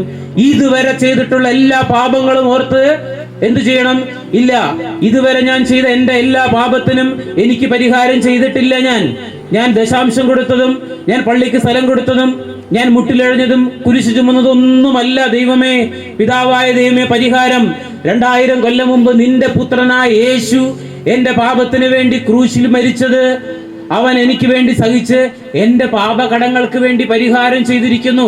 യേശുവിന്റെ ക്രൂശ് മരണം വഴി എന്റെ എല്ലാ പാപവും യേശു എടുത്തു മാറ്റിയിരിക്കുന്നു എന്ന് നിങ്ങൾ വിശ്വസിക്കുമ്പോൾ, ആ വിശ്വസിക്കുന്ന സമയത്ത് ആ വിശ്വാസത്തിലൂടെ എന്ത് വരും? കൃപ വരും. വിശ്വാസം വഴി കൃപ വരും. അല്ലാതെ നിങ്ങൾ മുട്ടിലഴിയുമ്പോൾ എന്ത് കിട്ടില്ല? നിങ്ങൾ കാശ് കൊടുക്കുമ്പോൾ എന്ത് കിട്ടില്ല? പൈസ കൊടുക്കണം, പള്ളിയിലേക്ക് കൊടുക്കണം, പാവങ്ങൾക്ക് കൊടുക്കണം, കൃപ കിട്ടും. അങ്ങനെയല്ല. പണ്ടൊരു പാട്ടുണ്ട്, നിങ്ങൾ കേട്ടിട്ടുണ്ടെന്നില്ല, കൃപയാലത്രേ ആത്മരക്ഷ. അടുത്ത വരി എന്താ? അത് വിശ്വാസത്താൽ നേടുക, വില കൊടുത്തു വാങ്ങുവാൻ സാധ്യമല്ല, അത് ദാനം ദാനം ദാനം. അടുത്ത വരി എന്താണെന്നറിയാം? മലകൾ കയറിയാൽ കേടുകില്ല, ക്രിയകൾ നടത്തിയാൽ നേടുകില്ല, നേർച്ചകൾ കാഴ്ചകൾ ഇവയാലൊന്നും രക്ഷ സാധ്യമല്ല. എങ്ങനെ രക്ഷ കിട്ടുക? വിശ്വാസം വഴി. എന്ത് വിശ്വസിക്കണം? യേശു എന്റെ എല്ലാ പാപങ്ങൾക്കും വേണ്ടി 2000 വർഷം മുമ്പ് കാൽവരി മലയിൽ പരിഹാരം ചെയ്തിരിക്കുന്നു. അവന്റെ ക്രൂശ് മരണത്തിൽ നീ വിശ്വസിക്കുമ്പോൾ അവിടെ ഇരുന്ന്, ഈ ചെയറിലിരുന്ന് വിശ്വസിച്ചാൽ മതി. ഗൾഫിലിരിക്കുന്ന ആളാണ്, പള്ളിയിൽ പോകാൻ വഴിയില്ല. അയാൾ എന്താണ്? യേശു നിനക്ക് വേണ്ടി മരിച്ചു, നിന്റെ എങ്ങനെ വിശ്വാസം ഒരാൾക്കുള്ളിൽ ഉണ്ടാവുക? റോമാലേഖനം 10:17 എടുത്ത്, റോമ 10:17 എടുത്ത്, റോമ 10:17. വിശ്വാസം വഴി കൃപയാലാണ് രക്ഷ. അപ്പൊ വിശ്വാസം ഉണ്ടാവണമെങ്കിൽ എന്ത് ചെയ്യണം? വിശ്വാസം ഉണ്ടാവണമെങ്കിൽ എന്ത് ചെയ്യണം? നോക്കൂ, ഇത് പവർ ബാങ്ക് ആണോ? ഓക്കെ. ആകയാൽ വിശ്വാസം കേൾവിയിൽ നിന്നും, ആകയാൽ വിശ്വാസം കേൾവിയിൽ നിന്ന്. വിശ്വാസം വരണമെങ്കിൽ എന്ത് ചെയ്യണം? കേൾക്കണം. ഇനി അടുത്ത വായിക്കുന്നതാണ് കേൾവി ക്രിസ്തുവിനെ കുറിച്ചുള്ള പ്രസംഗത്തിൽ നിന്നുമാണ്. അല്ലാണ്ട് രോഗശാന്തിനെ കുറിച്ച് പ്രസംഗിച്ചാൽ വിശ്വാസം വരില്ല. പിന്നെയോ, യേശു നിന്റെ പാപങ്ങൾക്ക് വേണ്ടി മരിച്ചു എന്ന് ക്രൂശ് മരണത്തെ കുറിച്ചുള്ള ആൾ പ്രസംഗിക്കുമ്പോൾ കേൾക്കുന്ന ആളുകൾ എന്ത് ചെയ്യണം? യേശുവിന്റെ ക്രൂശ് മരണം, എന്റെ പാപത്തിന് പരിഹാരം യേശുവിന്റെ ക്രൂശ് മരണം മാത്രമാണ്. യേശുവിന്റെ ക്രൂശ് മരണം വഴി എന്റെ എല്ലാ പാപങ്ങളും പിതാവായ ദൈവം പൊറുത്തിരിക്കുന്നു എന്ന് വിശ്വസിക്കുമ്പോഴാണ് ആ വിശ്വാസം വഴി അയാളിലേക്ക് എന്ത് വരും? കൃപ വരും. കൃപ വരും. കൃപ. വിശ്വാസം വഴി കൃപ വന്നാൽ നിങ്ങളുടെ പാപത്തിന്റെ ശിക്ഷയിൽ നിന്ന് നിങ്ങൾ എന്ത് ചെയ്യപ്പെട്ടു? ഒഴിവാക്കപ്പെട്ടു, രക്ഷിക്കപ്പെട്ടു. അപ്പൊ വിശ്വാസം വഴിയാണ് എന്ത് വരിക? കൃപ വരിക. ഹല്ലേലൂയ. യേശു ക്രിസ്തു. നിങ്ങൾ ശ്രദ്ധിച്ചോ, എനിക്ക് 39 വയസ്സുണ്ട്. 39 വയസ്സ്. ഞാൻ പാപം ചെയ്തിട്ട് 39 കൊല്ലമായിട്ടുള്ളൂ. യേശു ക്രിസ്തു മരിച്ചത് എത്ര കൊല്ലം മുമ്പാ? 2000 വർഷം മുമ്പാ. ഞാൻ ജനിക്കുന്നതിന് മുമ്പാണ് പുള്ളിക്കാരൻ കുരിശിലേക്ക് മരിച്ചത്. ഞാൻ പാപം ചെയ്ത് ഈ അടുത്തല്ലേ. നിങ്ങളൊക്കെ ഇവിടെ ചെറിയ കുട്ടികളാണ്. കൂടി വന്നവർ 80 വയസ്സായ ഒരാളുണ്ടെന്ന് ഇവിടെ വിചാരിക്കാം. ആള് പാപം ചെയ്തിട്ട് എത്ര കൊല്ലായി? അയാൾക്കപ്പൊ എങ്ങനെ കിട്ടും രക്ഷ? ശരിയല്ലേ? ഞാൻ മനസ്സിലാക്കാൻ ഉദാഹരണം പറഞ്ഞുതരാം, ശ്രദ്ധിച്ചിരിക്കണം. ഞാൻ ഈ 39 വർഷം കൊണ്ട് ബിസിനസ് നടത്തി പൊളിഞ്ഞ് 50 ലക്ഷം രൂപ കടബാധ്യത ഉണ്ടാക്കി. എത്ര ലക്ഷം? ഉറങ്ങുന്നവര് പകുതി കേൾക്കും. എന്നിട്ട് എന്ത് പറയും? പാവം, ഇന്ന് പ്രസംഗിക്കാൻ വന്ന ബ്രദറിന് 50 ലക്ഷം കടബാധ്യത ഉണ്ടെന്ന് വീട്ടിൽ പോയി പറഞ്ഞേക്കരുത്. എനിക്ക് കടമൊക്കെ ഉണ്ട്, 10 ലക്ഷം രൂപ വീട് വെച്ച കടമുള്ളൂ. അങ്ങനെ എനിക്ക് 50 ലക്ഷം കടബാധ്യത ഉണ്ടെന്ന് നിങ്ങൾ വിചാരിക്കുക. എത്ര വർഷം കൊണ്ട് ഞാൻ ഉണ്ടാക്കി? 39 വർഷം കൊണ്ട്. പെട്ടെന്ന് ബാങ്ക് എന്നെ ജപ്തി ചെയ്യും, എന്നെ അറസ്റ്റ് ചെയ്ത് എന്നെ ജയിലിൽ കൊണ്ടുപോകാൻ നിൽക്കുക നാളെ. അപ്പൊ എനിക്ക് തലേ ദിവസം ഒരു ഫോൺ കോള് വരികയാണ്. ആൻഡോ ജോസഫ് അല്ലേ? അതെ. പാറക്കൽ എന്നല്ലേ വീട്ടുപേര്? അതെ. നിങ്ങൾ ജനിക്കുന്നതിനും വർഷങ്ങൾക്ക് മുമ്പ് നിങ്ങളുടെ അപ്പന്റെ അപ്പൻ അപ്പൂപ്പൻ ജനിക്കാൻ പോകുന്ന പേരക്കുട്ടിയുടെ പേരിൽ 50 കോടി രൂപ ഡെപ്പോസിറ്റ് ചെയ്ത് വെച്ചിട്ടുണ്ട്. എത്ര കോടി രൂപ? ഞാൻ ജനിക്കുന്നതിനും വർഷം മുമ്പ് എന്റെ അപ്പാപ്പൻ എന്റെ പേരിൽ എത്ര കോടി ഇട്ട് വെച്ചിട്ടുണ്ട്? ഉറങ്ങിയവര് വീണ്ടും കേൾക്കും, എന്ത്? ഇന്ന് വന്ന ബ്രദറെ ഭയങ്കര പണക്കാരനാ, 50 കോടി ഉണ്ട്. ജോയ് ബ്രദർ എവിടെ നിന്ന് തപ്പി? വെറുതെ അല്ല ബ്രദർ, ഈ പണക്കാരൻ മാത്രമേ പിടിച്ചുകൊണ്ട് വരുള്ളൂ, ചാക്കുകാരുടെ വെറുതെ അല്ല എന്ന് പറഞ്ഞു. അങ്ങനെ കേൾക്കും. അങ്ങനെ കേൾക്കരുത്. ക്രിസ്തുവിനെ കുറിച്ചല്ലാതെ, അതും ക്രൂശിതനായവനെ കുറിച്ചല്ലാതെ മറ്റൊന്നിനെ കുറിച്ചും അറിയേണ്ടത് തീരുമാനിച്ചു. ഞാൻ യേശുവിന്റെ ക്രൂശ് മരണത്തെ കുറിച്ച് മാത്രമേ എവിടെ വിളിച്ചാലും പ്രസംഗിക്കാറുള്ളൂ. പക്ഷെ അപ്പോസ്തലന്മാര് അതേ പ്രസംഗിച്ചു. നമ്മളെന്താ പറഞ്ഞു നിർത്തി? 50 കോടി രൂപ എന്റെ പേരിൽ ഇട്ട് വെച്ചു. ഞാനത് അറിഞ്ഞു. എനിക്ക് സന്തോഷമാണോ ദുഃഖമാണോ? ഞാൻ അന്ന് രാത്രി ഉറങ്ങുമോ? കവന്ന് കിടക്കും, മറന്നു കിടക്കും. അയ്യോ, എനിക്ക് 50 കോടി ദൈവമേ എന്റെ അപ്പൂപ്പൻ ഇട്ട് വെച്ചേക്കുക. ഹല്ലേലൂയ. ഇനി എന്നെ 50 ലക്ഷത്തിന് വേണ്ടി ബാങ്ക് ജപ്തി ചെയ്യാൻ വരുമോ? എന്റെ പേരിൽ എത്രയുണ്ട്? 50 കോടി ഉണ്ട്. ഹല്ലേലൂയ. പ്രിയമുള്ളവരെ, എവിടെയുള്ള 100 വയസ്സും 80 വയസ്സും 90 വയസ്സും 10 വയസ്സും 5 വയസ്സും 6 വയസ്സായിട്ടുള്ള കുട്ടികൾ ഇവിടെ ഇരിപ്പുണ്ടെങ്കിൽ, നിങ്ങൾ ജനിക്കുന്നതിനും 2000 വർഷം മുമ്പ് കാൽവരി മലയിൽ യേശു ക്രിസ്തു പരിഹാരം ചെയ്ത് നമുക്ക് വേണ്ടി ഡെപ്പോസിറ്റ് ചെയ്ത് വെച്ചിട്ടുണ്ട്. ആ ഡെപ്പോസിറ്റിന്റെ പേരാണ് കൃപ. ആ ഡെപ്പോസിറ്റിന്റെ പേരാണ് എന്ത്? കൃപ. ആ കൃപ നിനക്ക് എങ്ങനെ കിട്ടും? വിശ്വാസം വഴി കൃപയാലാണ് നിങ്ങൾ രക്ഷിക്കപ്പെട്ടിരിക്കുന്നത്. ഹല്ലേലൂയ. നിങ്ങൾ യേശുവിന്റെ ക്രൂശുമരണത്തിൽ വിശ്വസിക്കുന്ന സമയം ആ വിശ്വാസം നിങ്ങൾ കാണാതെ ആ വിശ്വാസം വഴി കൃപ ആരുടെ ഉള്ളിലേക്ക് വരും? നിങ്ങളുടെ ഉള്ളിലേക്ക് വരും. അങ്ങനെ നിങ്ങൾ പാപത്തിൽ എന്ത് ചെയ്യും? ആ ഡെപ്പോസിറ്റ് നമുക്ക് വേണ്ടി പുള്ളിക്കാരൻ ഇട്ടു വെച്ചിരിക്കുന്നു. ആ ഡെപ്പോസിറ്റ് എന്തോരാന്നറിയോ? എന്തോരാ ഡെപ്പോസിറ്റ്? ഞാൻ പറയട്ടെ എന്താന്ന്. ഞാനൊരു വാക്ക് പറഞ്ഞു, ഹിന്ദുക്കൾ പറഞ്ഞത്. പാപം എങ്ങനെ കിടക്കുന്നു? കടൽ പോലെ. അത് രക്ഷപ്പെടണമെങ്കിൽ എന്ത് ചെയ്യണം? പാപമാകുന്ന കടലിൽ അല്ല, ജ്ഞാനമാകുന്ന കപ്പല് കയറി കടലിങ്ങനെ പാപം ഇങ്ങനെ കടല് പോലെ കിടക്കുക. അത്ര പാപമുണ്ട്. ജ്ഞാനമാകുന്ന കപ്പൽ കയറി പാപമാകുന്ന കടൽ കിടന്ന് എവിടേക്ക് പോകാം? സ്വർഗത്തിൽ പോകാം. ഭയങ്കര ബുദ്ധിമുട്ടാണ്. ത്യാഗം സഹിക്കണം, പാവങ്ങൾക്ക് ഭക്ഷണം കൊടുക്കണം, ശബരിമലയ്ക്ക് പോകണം, മുട്ടിലെഴയണം. പക്ഷെ ബൈബിളിൽ പറയുന്നത് എങ്ങനെയാണെന്നറിയോ? നിങ്ങളുടെ കുർബാനയിലുണ്ട് ആ പാട്ട്. എന്താണ്? ഹിന്ദുക്കൾ പറയുന്നു പാപം കടല് പോലെ കിടക്കുന്നു. പക്ഷേ നിങ്ങളുടെ കുർബാനയിലെ പ്രാർത്ഥന എന്താണ്? കർത്താവേ, നിന്റെ കൃപ സമുദ്രം പോലെയും ഞങ്ങളുടെ പാപങ്ങൾ ഒരു തുള്ളിച്ചെളി പോലെയുമാണല്ലോ. ഒരു തുള്ളിച്ചെളിക്ക് സമുദ്രത്തെ കലക്കാനാവില്ലല്ലോ. ഹല്ലേലൂയ. ഇവിടെ എന്താണ് സമുദ്രം പോലെ കിടക്കണേ? കൃപയാണ് സമുദ്രം പോലെ കിടക്കണേ. ഞങ്ങളുടെ കുർബാനയിൽ എങ്ങനെയാണ് പറയാം? സകലത്തിന്റെ നാഥനായ ദൈവം തന്റെ കൃപാസമുദ്രത്തിൽ നമ്മുടെ പാപങ്ങൾ കഴുകിക്കളയട്ടെ.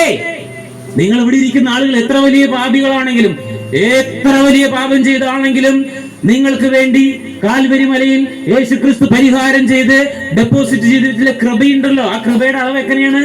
അത് സമുദ്രം പോലെ കിടക്കുന്നതാണ്. നിങ്ങളുടെ പാപം അതിൽ വീണ് കഴിഞ്ഞാൽ ഈ സമുദ്രത്തിൽ ഒരു തുള്ളി ചെളി വീണത് പോലെയുള്ളൂ. ഹല്ലേലൂയ. എത്ര വലിയ പാപം ചെയ്ത ആളാണെങ്കിലും യേശു എനിക്ക് വേണ്ടി മരിച്ചിരിക്കുന്നു, എന്റെ പാപങ്ങളെല്ലാം ഏറ്റെടുത്തിരിക്കുന്നു എന്ന് വിശ്വസിക്കുമ്പോൾ വിശ്വാസം വഴി അയാളുടെ പാപത്തെ ആരെ എടുത്തു മാറ്റുന്നു? നാളെ കുമ്പസാരത്തിലൂടി പറഞ്ഞത് കഴിഞ്ഞു, ഒന്നുമില്ല. ആ പാപം എല്ലാം പോയി. പാപം പോയി കഴിഞ്ഞ് നമുക്ക് എവിടേക്ക് പോകാം? ഹല്ലേലൂയ. യേശുക്രിസ്തുവിന്റെ ക്രൂശുമരണത്തിൽ വിശ്വസിച്ചാൽ നിനക്ക് എവിടേക്ക് പോവാം? നിങ്ങൾ വിശ്വസിച്ചോ? ഒരു നിമിഷം രണ്ട് കരങ്ങളൊന്ന് ഉയർത്തിപ്പിടിക്കാവൂ. എല്ലാവരും രണ്ട് കരങ്ങൾ യേശുവിനെ രക്ഷകനായി സ്വീകരിക്കും. എന്ന് വിശ്വസിക്കുക. കർത്താവേ, ഞാൻ ഇത്ര നാൾ ചെയ്തതല്ല പാപപരിഹാരം. യേശുവേ, നീ എനിക്ക് വേണ്ടി ചെയ്തതാണ്. രണ്ട് കരങ്ങളും ഉയർത്തി എല്ലാവരും ശബ്ദം ഉയർത്തി ഒന്ന് സ്തുതിച്ചേ. ഹല്ലേലൂയ, ഹല്ലേലൂയ, ഹല്ലേലൂയ, ഹല്ലേലൂയ. കർത്താവേ, ഞങ്ങൾക്ക് വേണ്ടി രക്ഷയുടെ മാർഗ്ഗം തുറന്നു. യേശുവേ, ഞങ്ങളെ സ്തുതിക്കുന്നു.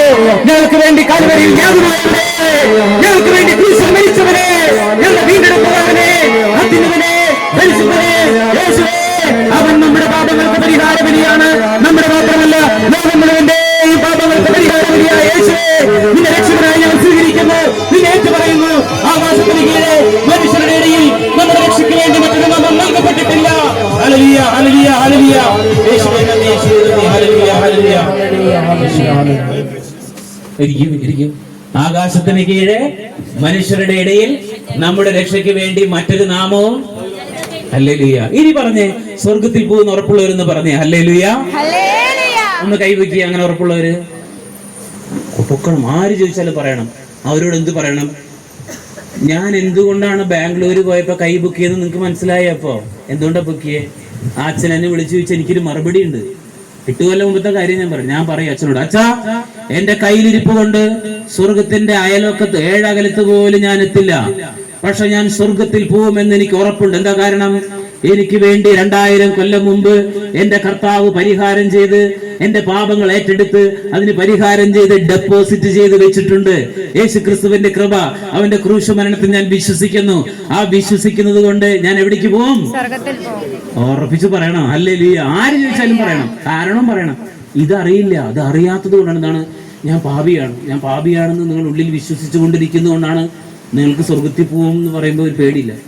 ഇനിയും ആരെങ്കിലും ഞാൻ സ്വർഗത്തിൽ പോവില്ല എന്ന് വിശ്വസിക്കുന്നുണ്ടെങ്കിൽ അവർ യേശുവിന്റെ ക്രൂശ് മരണത്തിൽ എന്ത് ചെയ്തിട്ടില്ല? വിശ്വസിച്ചിട്ടില്ല. ഹല്ലേലൂയ.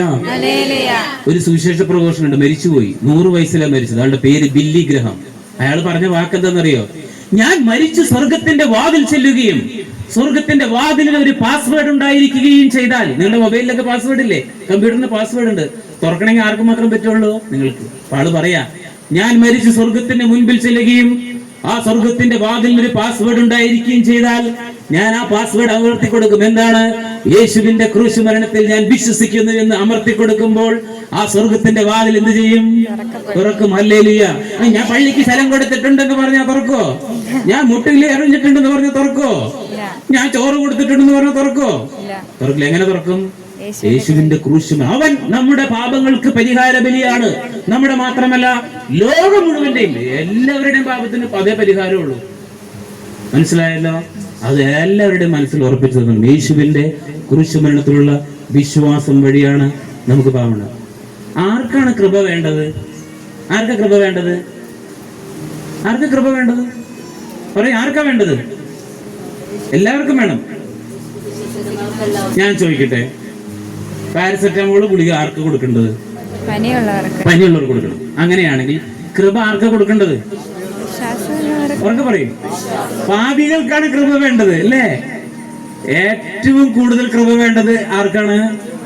ഏറ്റവും വലിയ പാപി. അപ്പൊ നിങ്ങൾ ഇവിടെ വന്നിട്ട് സ്റ്റേജിൽ കയറിയിട്ട് ഭയങ്കര കൃപയുള്ള ബ്രദറാന്ന് എന്നെ നോക്കി പറഞ്ഞതിന്റെ അർത്ഥം എന്താ? ഏറ്റവും വലിയ പാപി. എനിക്ക് സന്തോഷമുള്ളൂ. അതാണ് പൗലോസ് പറഞ്ഞത്, പാപികളിൽ ഒന്നാമനാണ് ഞാൻ, എങ്കിലും അവിടുത്തെ കാരുണ്യം ലഭിച്ചു. ഹല്ലേലൂയ. കൃപ എന്താന്ന് അറിയാത്തത് കൊണ്ട് ബ്രദേഴ്സിലേക്ക് വിളിച്ചുകൊണ്ട് എന്ത് പറയും? ഭയങ്കര ഭയങ്കര കൃപയുള്ള ആളാ, കൃപയുള്ള ആളാ. കാരണമാണ് മുട്ടം പാപിയാ നിക്കണേന്നാണ് പറയാതെ പറയുന്നത്. നമുക്കറിയില്ലായിരുന്നു, അല്ലേ? ഇനി മറക്കരുത്, ദൈവത്തിന്റെ കൃപ, ദൈവത്തിന്റെ കൃപ. ഈ കൃപ കിട്ടിയാൽ മാത്രമേ എന്ത് ചെയ്യാൻ പറ്റുള്ളൂ? അപ്പൊ കൃപ എന്താന്ന് മനസ്സിലായോ? എന്താണ് കൃപ? അർഹതയില്ലാത്ത ദാനമാണ് കൃപ. പാപിക്ക് അർഹതപ്പെട്ടത് എന്താണ്? പാപത്തിന്റെ ശമ്പളം മരണം. നമുക്ക് അർഹതപ്പെട്ടത് പാപമാണ്.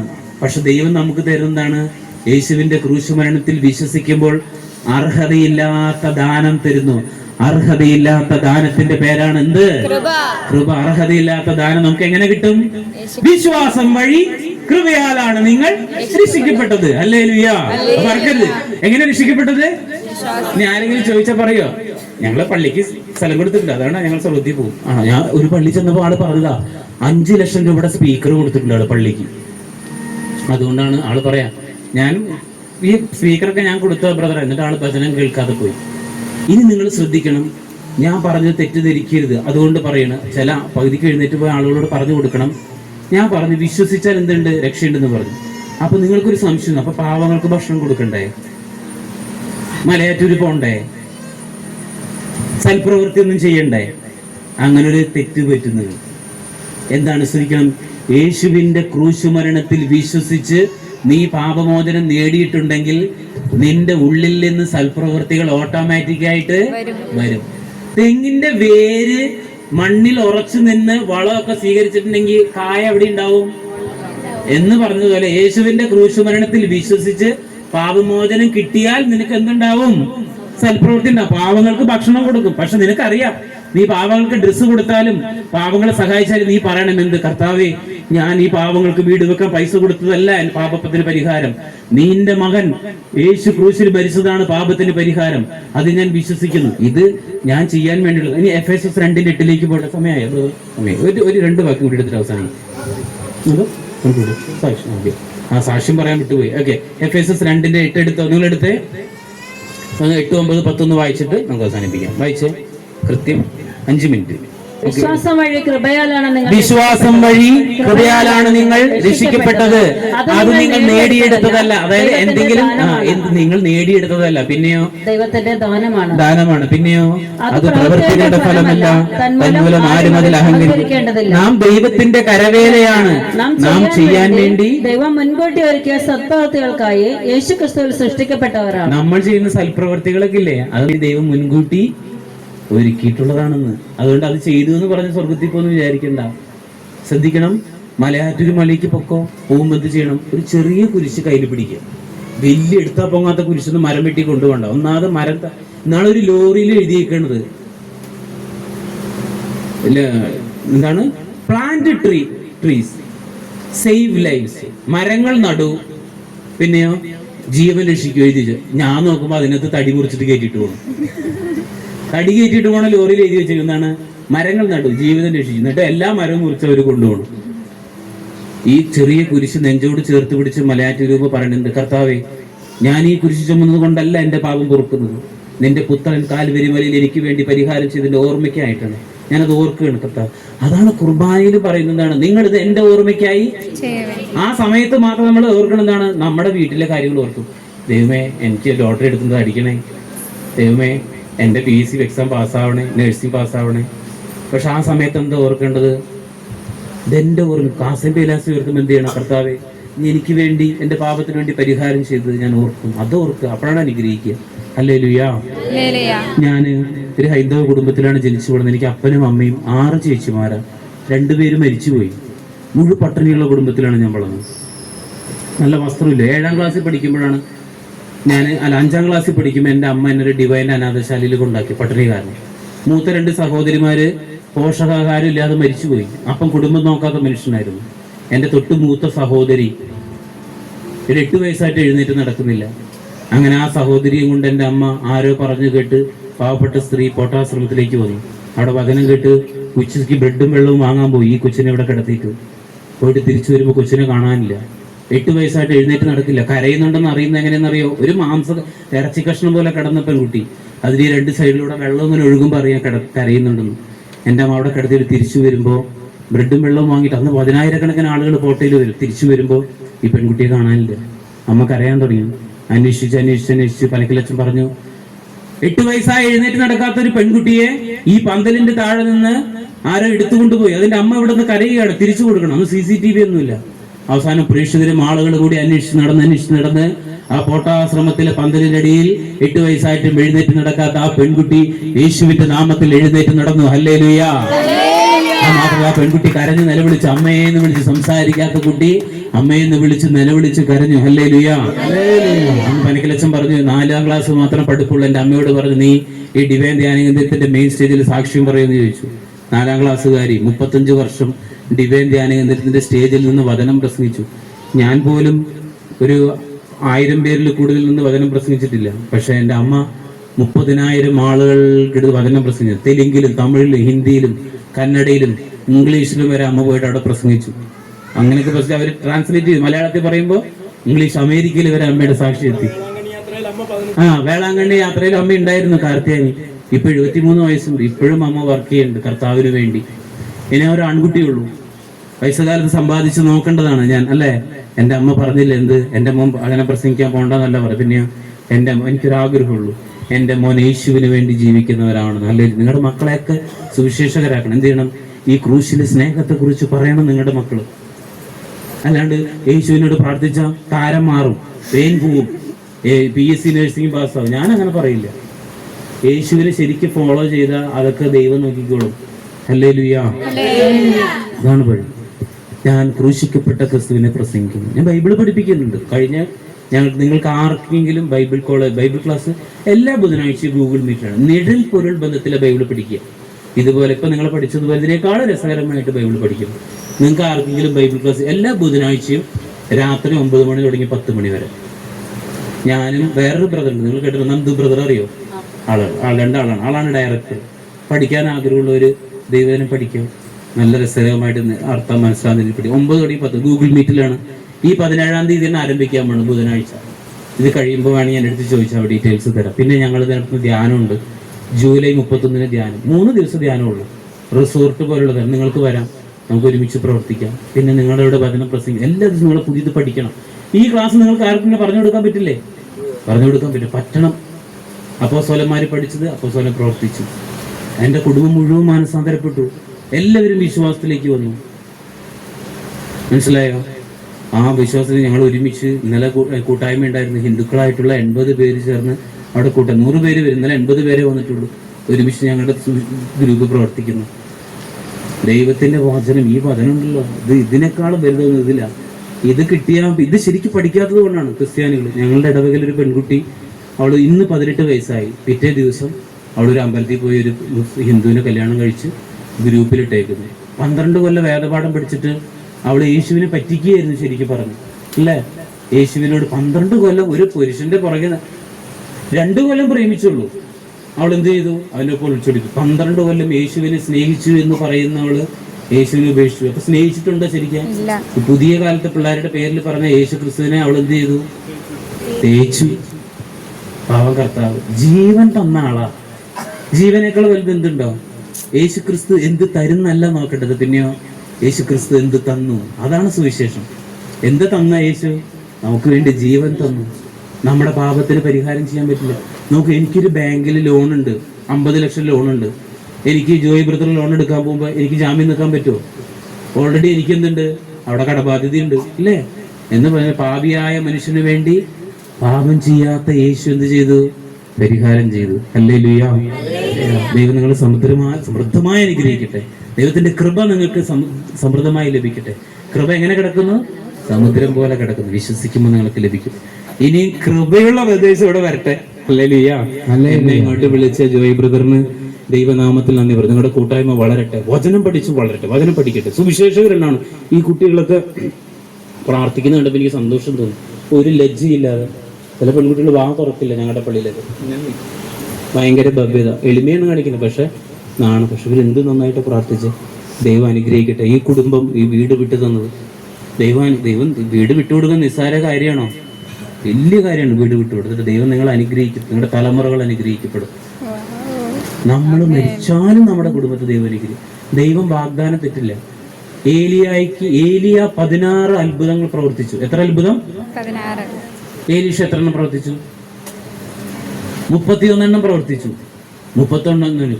ഏലീഷയ്ക്ക് എത്ര അഭിഷേകം കിട്ടി? ഏലിയേക്കാളും ഇരട്ടി അഭിഷേകമല്ലേ ഏലീഷ ചോദിച്ചത്. അപ്പൊ ഏലിയ 16 അത്ഭുതം ചെയ്താൽ ഏലീഷ എത്ര എണ്ണം ചെയ്യണം? 32 എണ്ണം ചെയ്യണം. പക്ഷെ ഏലീഷ ജീവിച്ചിരിക്കും 31 എണ്ണം ചെയ്തുള്ളൂ.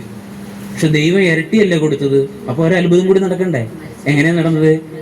ഏലീഷ മരിച്ചു കഴിഞ്ഞ് ഇങ്ങനെ ഏലീഷ ഡെഡ് ബോഡി ചുമന്നുകൊണ്ട് പോകുമ്പോൾ ശത്രുക്കൾ വന്നപ്പോ ഏലീഷയുടെ ഡെഡ് ബോഡി ഏലീഷയുടെ മറ്റേ കല്ലറയിലേക്ക് ഈ ഡെഡ് ബോഡീനെ എന്ത് ചെയ്തവര് എടുത്തു വരുന്നു. ഇവര് ശത്രുക്കളെ പേടിച്ച് ഓടിയപ്പോ പിന്നാലെ മറ്റേ ഡെഡ് ബോഡി ഓടി വരുന്നു. പിന്നാലെ ഡെഡ് ബോഡി ഓടി വന്നു. എന്താ കാരണം? ഏലീഷയുടെ കല്ലറയിൽ വീണപ്പോ ആ മൃതദേഹം ചെയ്യുന്നു. ഇപ്പൊ എത്ര അത്ഭുതമായി? ഏലീഷ മരിച്ചെങ്കിലും ദൈവത്തിന്റെ വാഗ്ദാനം ഒരിക്കലും എന്ത് ചെയ്യില്ല? മരിക്കില്ല.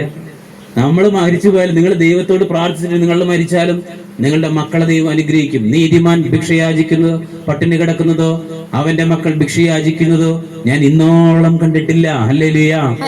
ഈ കുടുംബത്തെ ദൈവം അനുഗ്രഹിക്കും. ബെന്നിച്ചേട്ടനെയും ആന്റിയെയും മക്കളെ ദൈവം അനുഗ്രഹിക്കട്ടെ. യേശുക്രിസ്തുവിന്റെ നാമത്തിൽ. God bless you all. Hallelujah.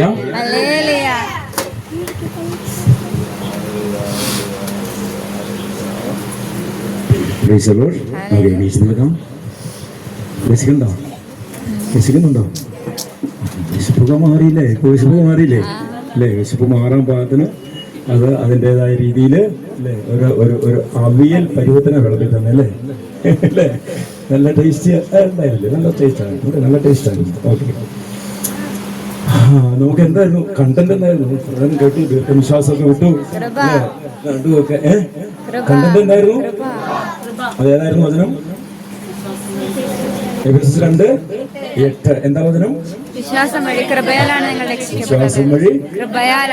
കൃപയാൽ നമ്മൾ രക്ഷിക്കപ്പെടും അല്ലേ? രക്ഷിക്കപ്പെടും.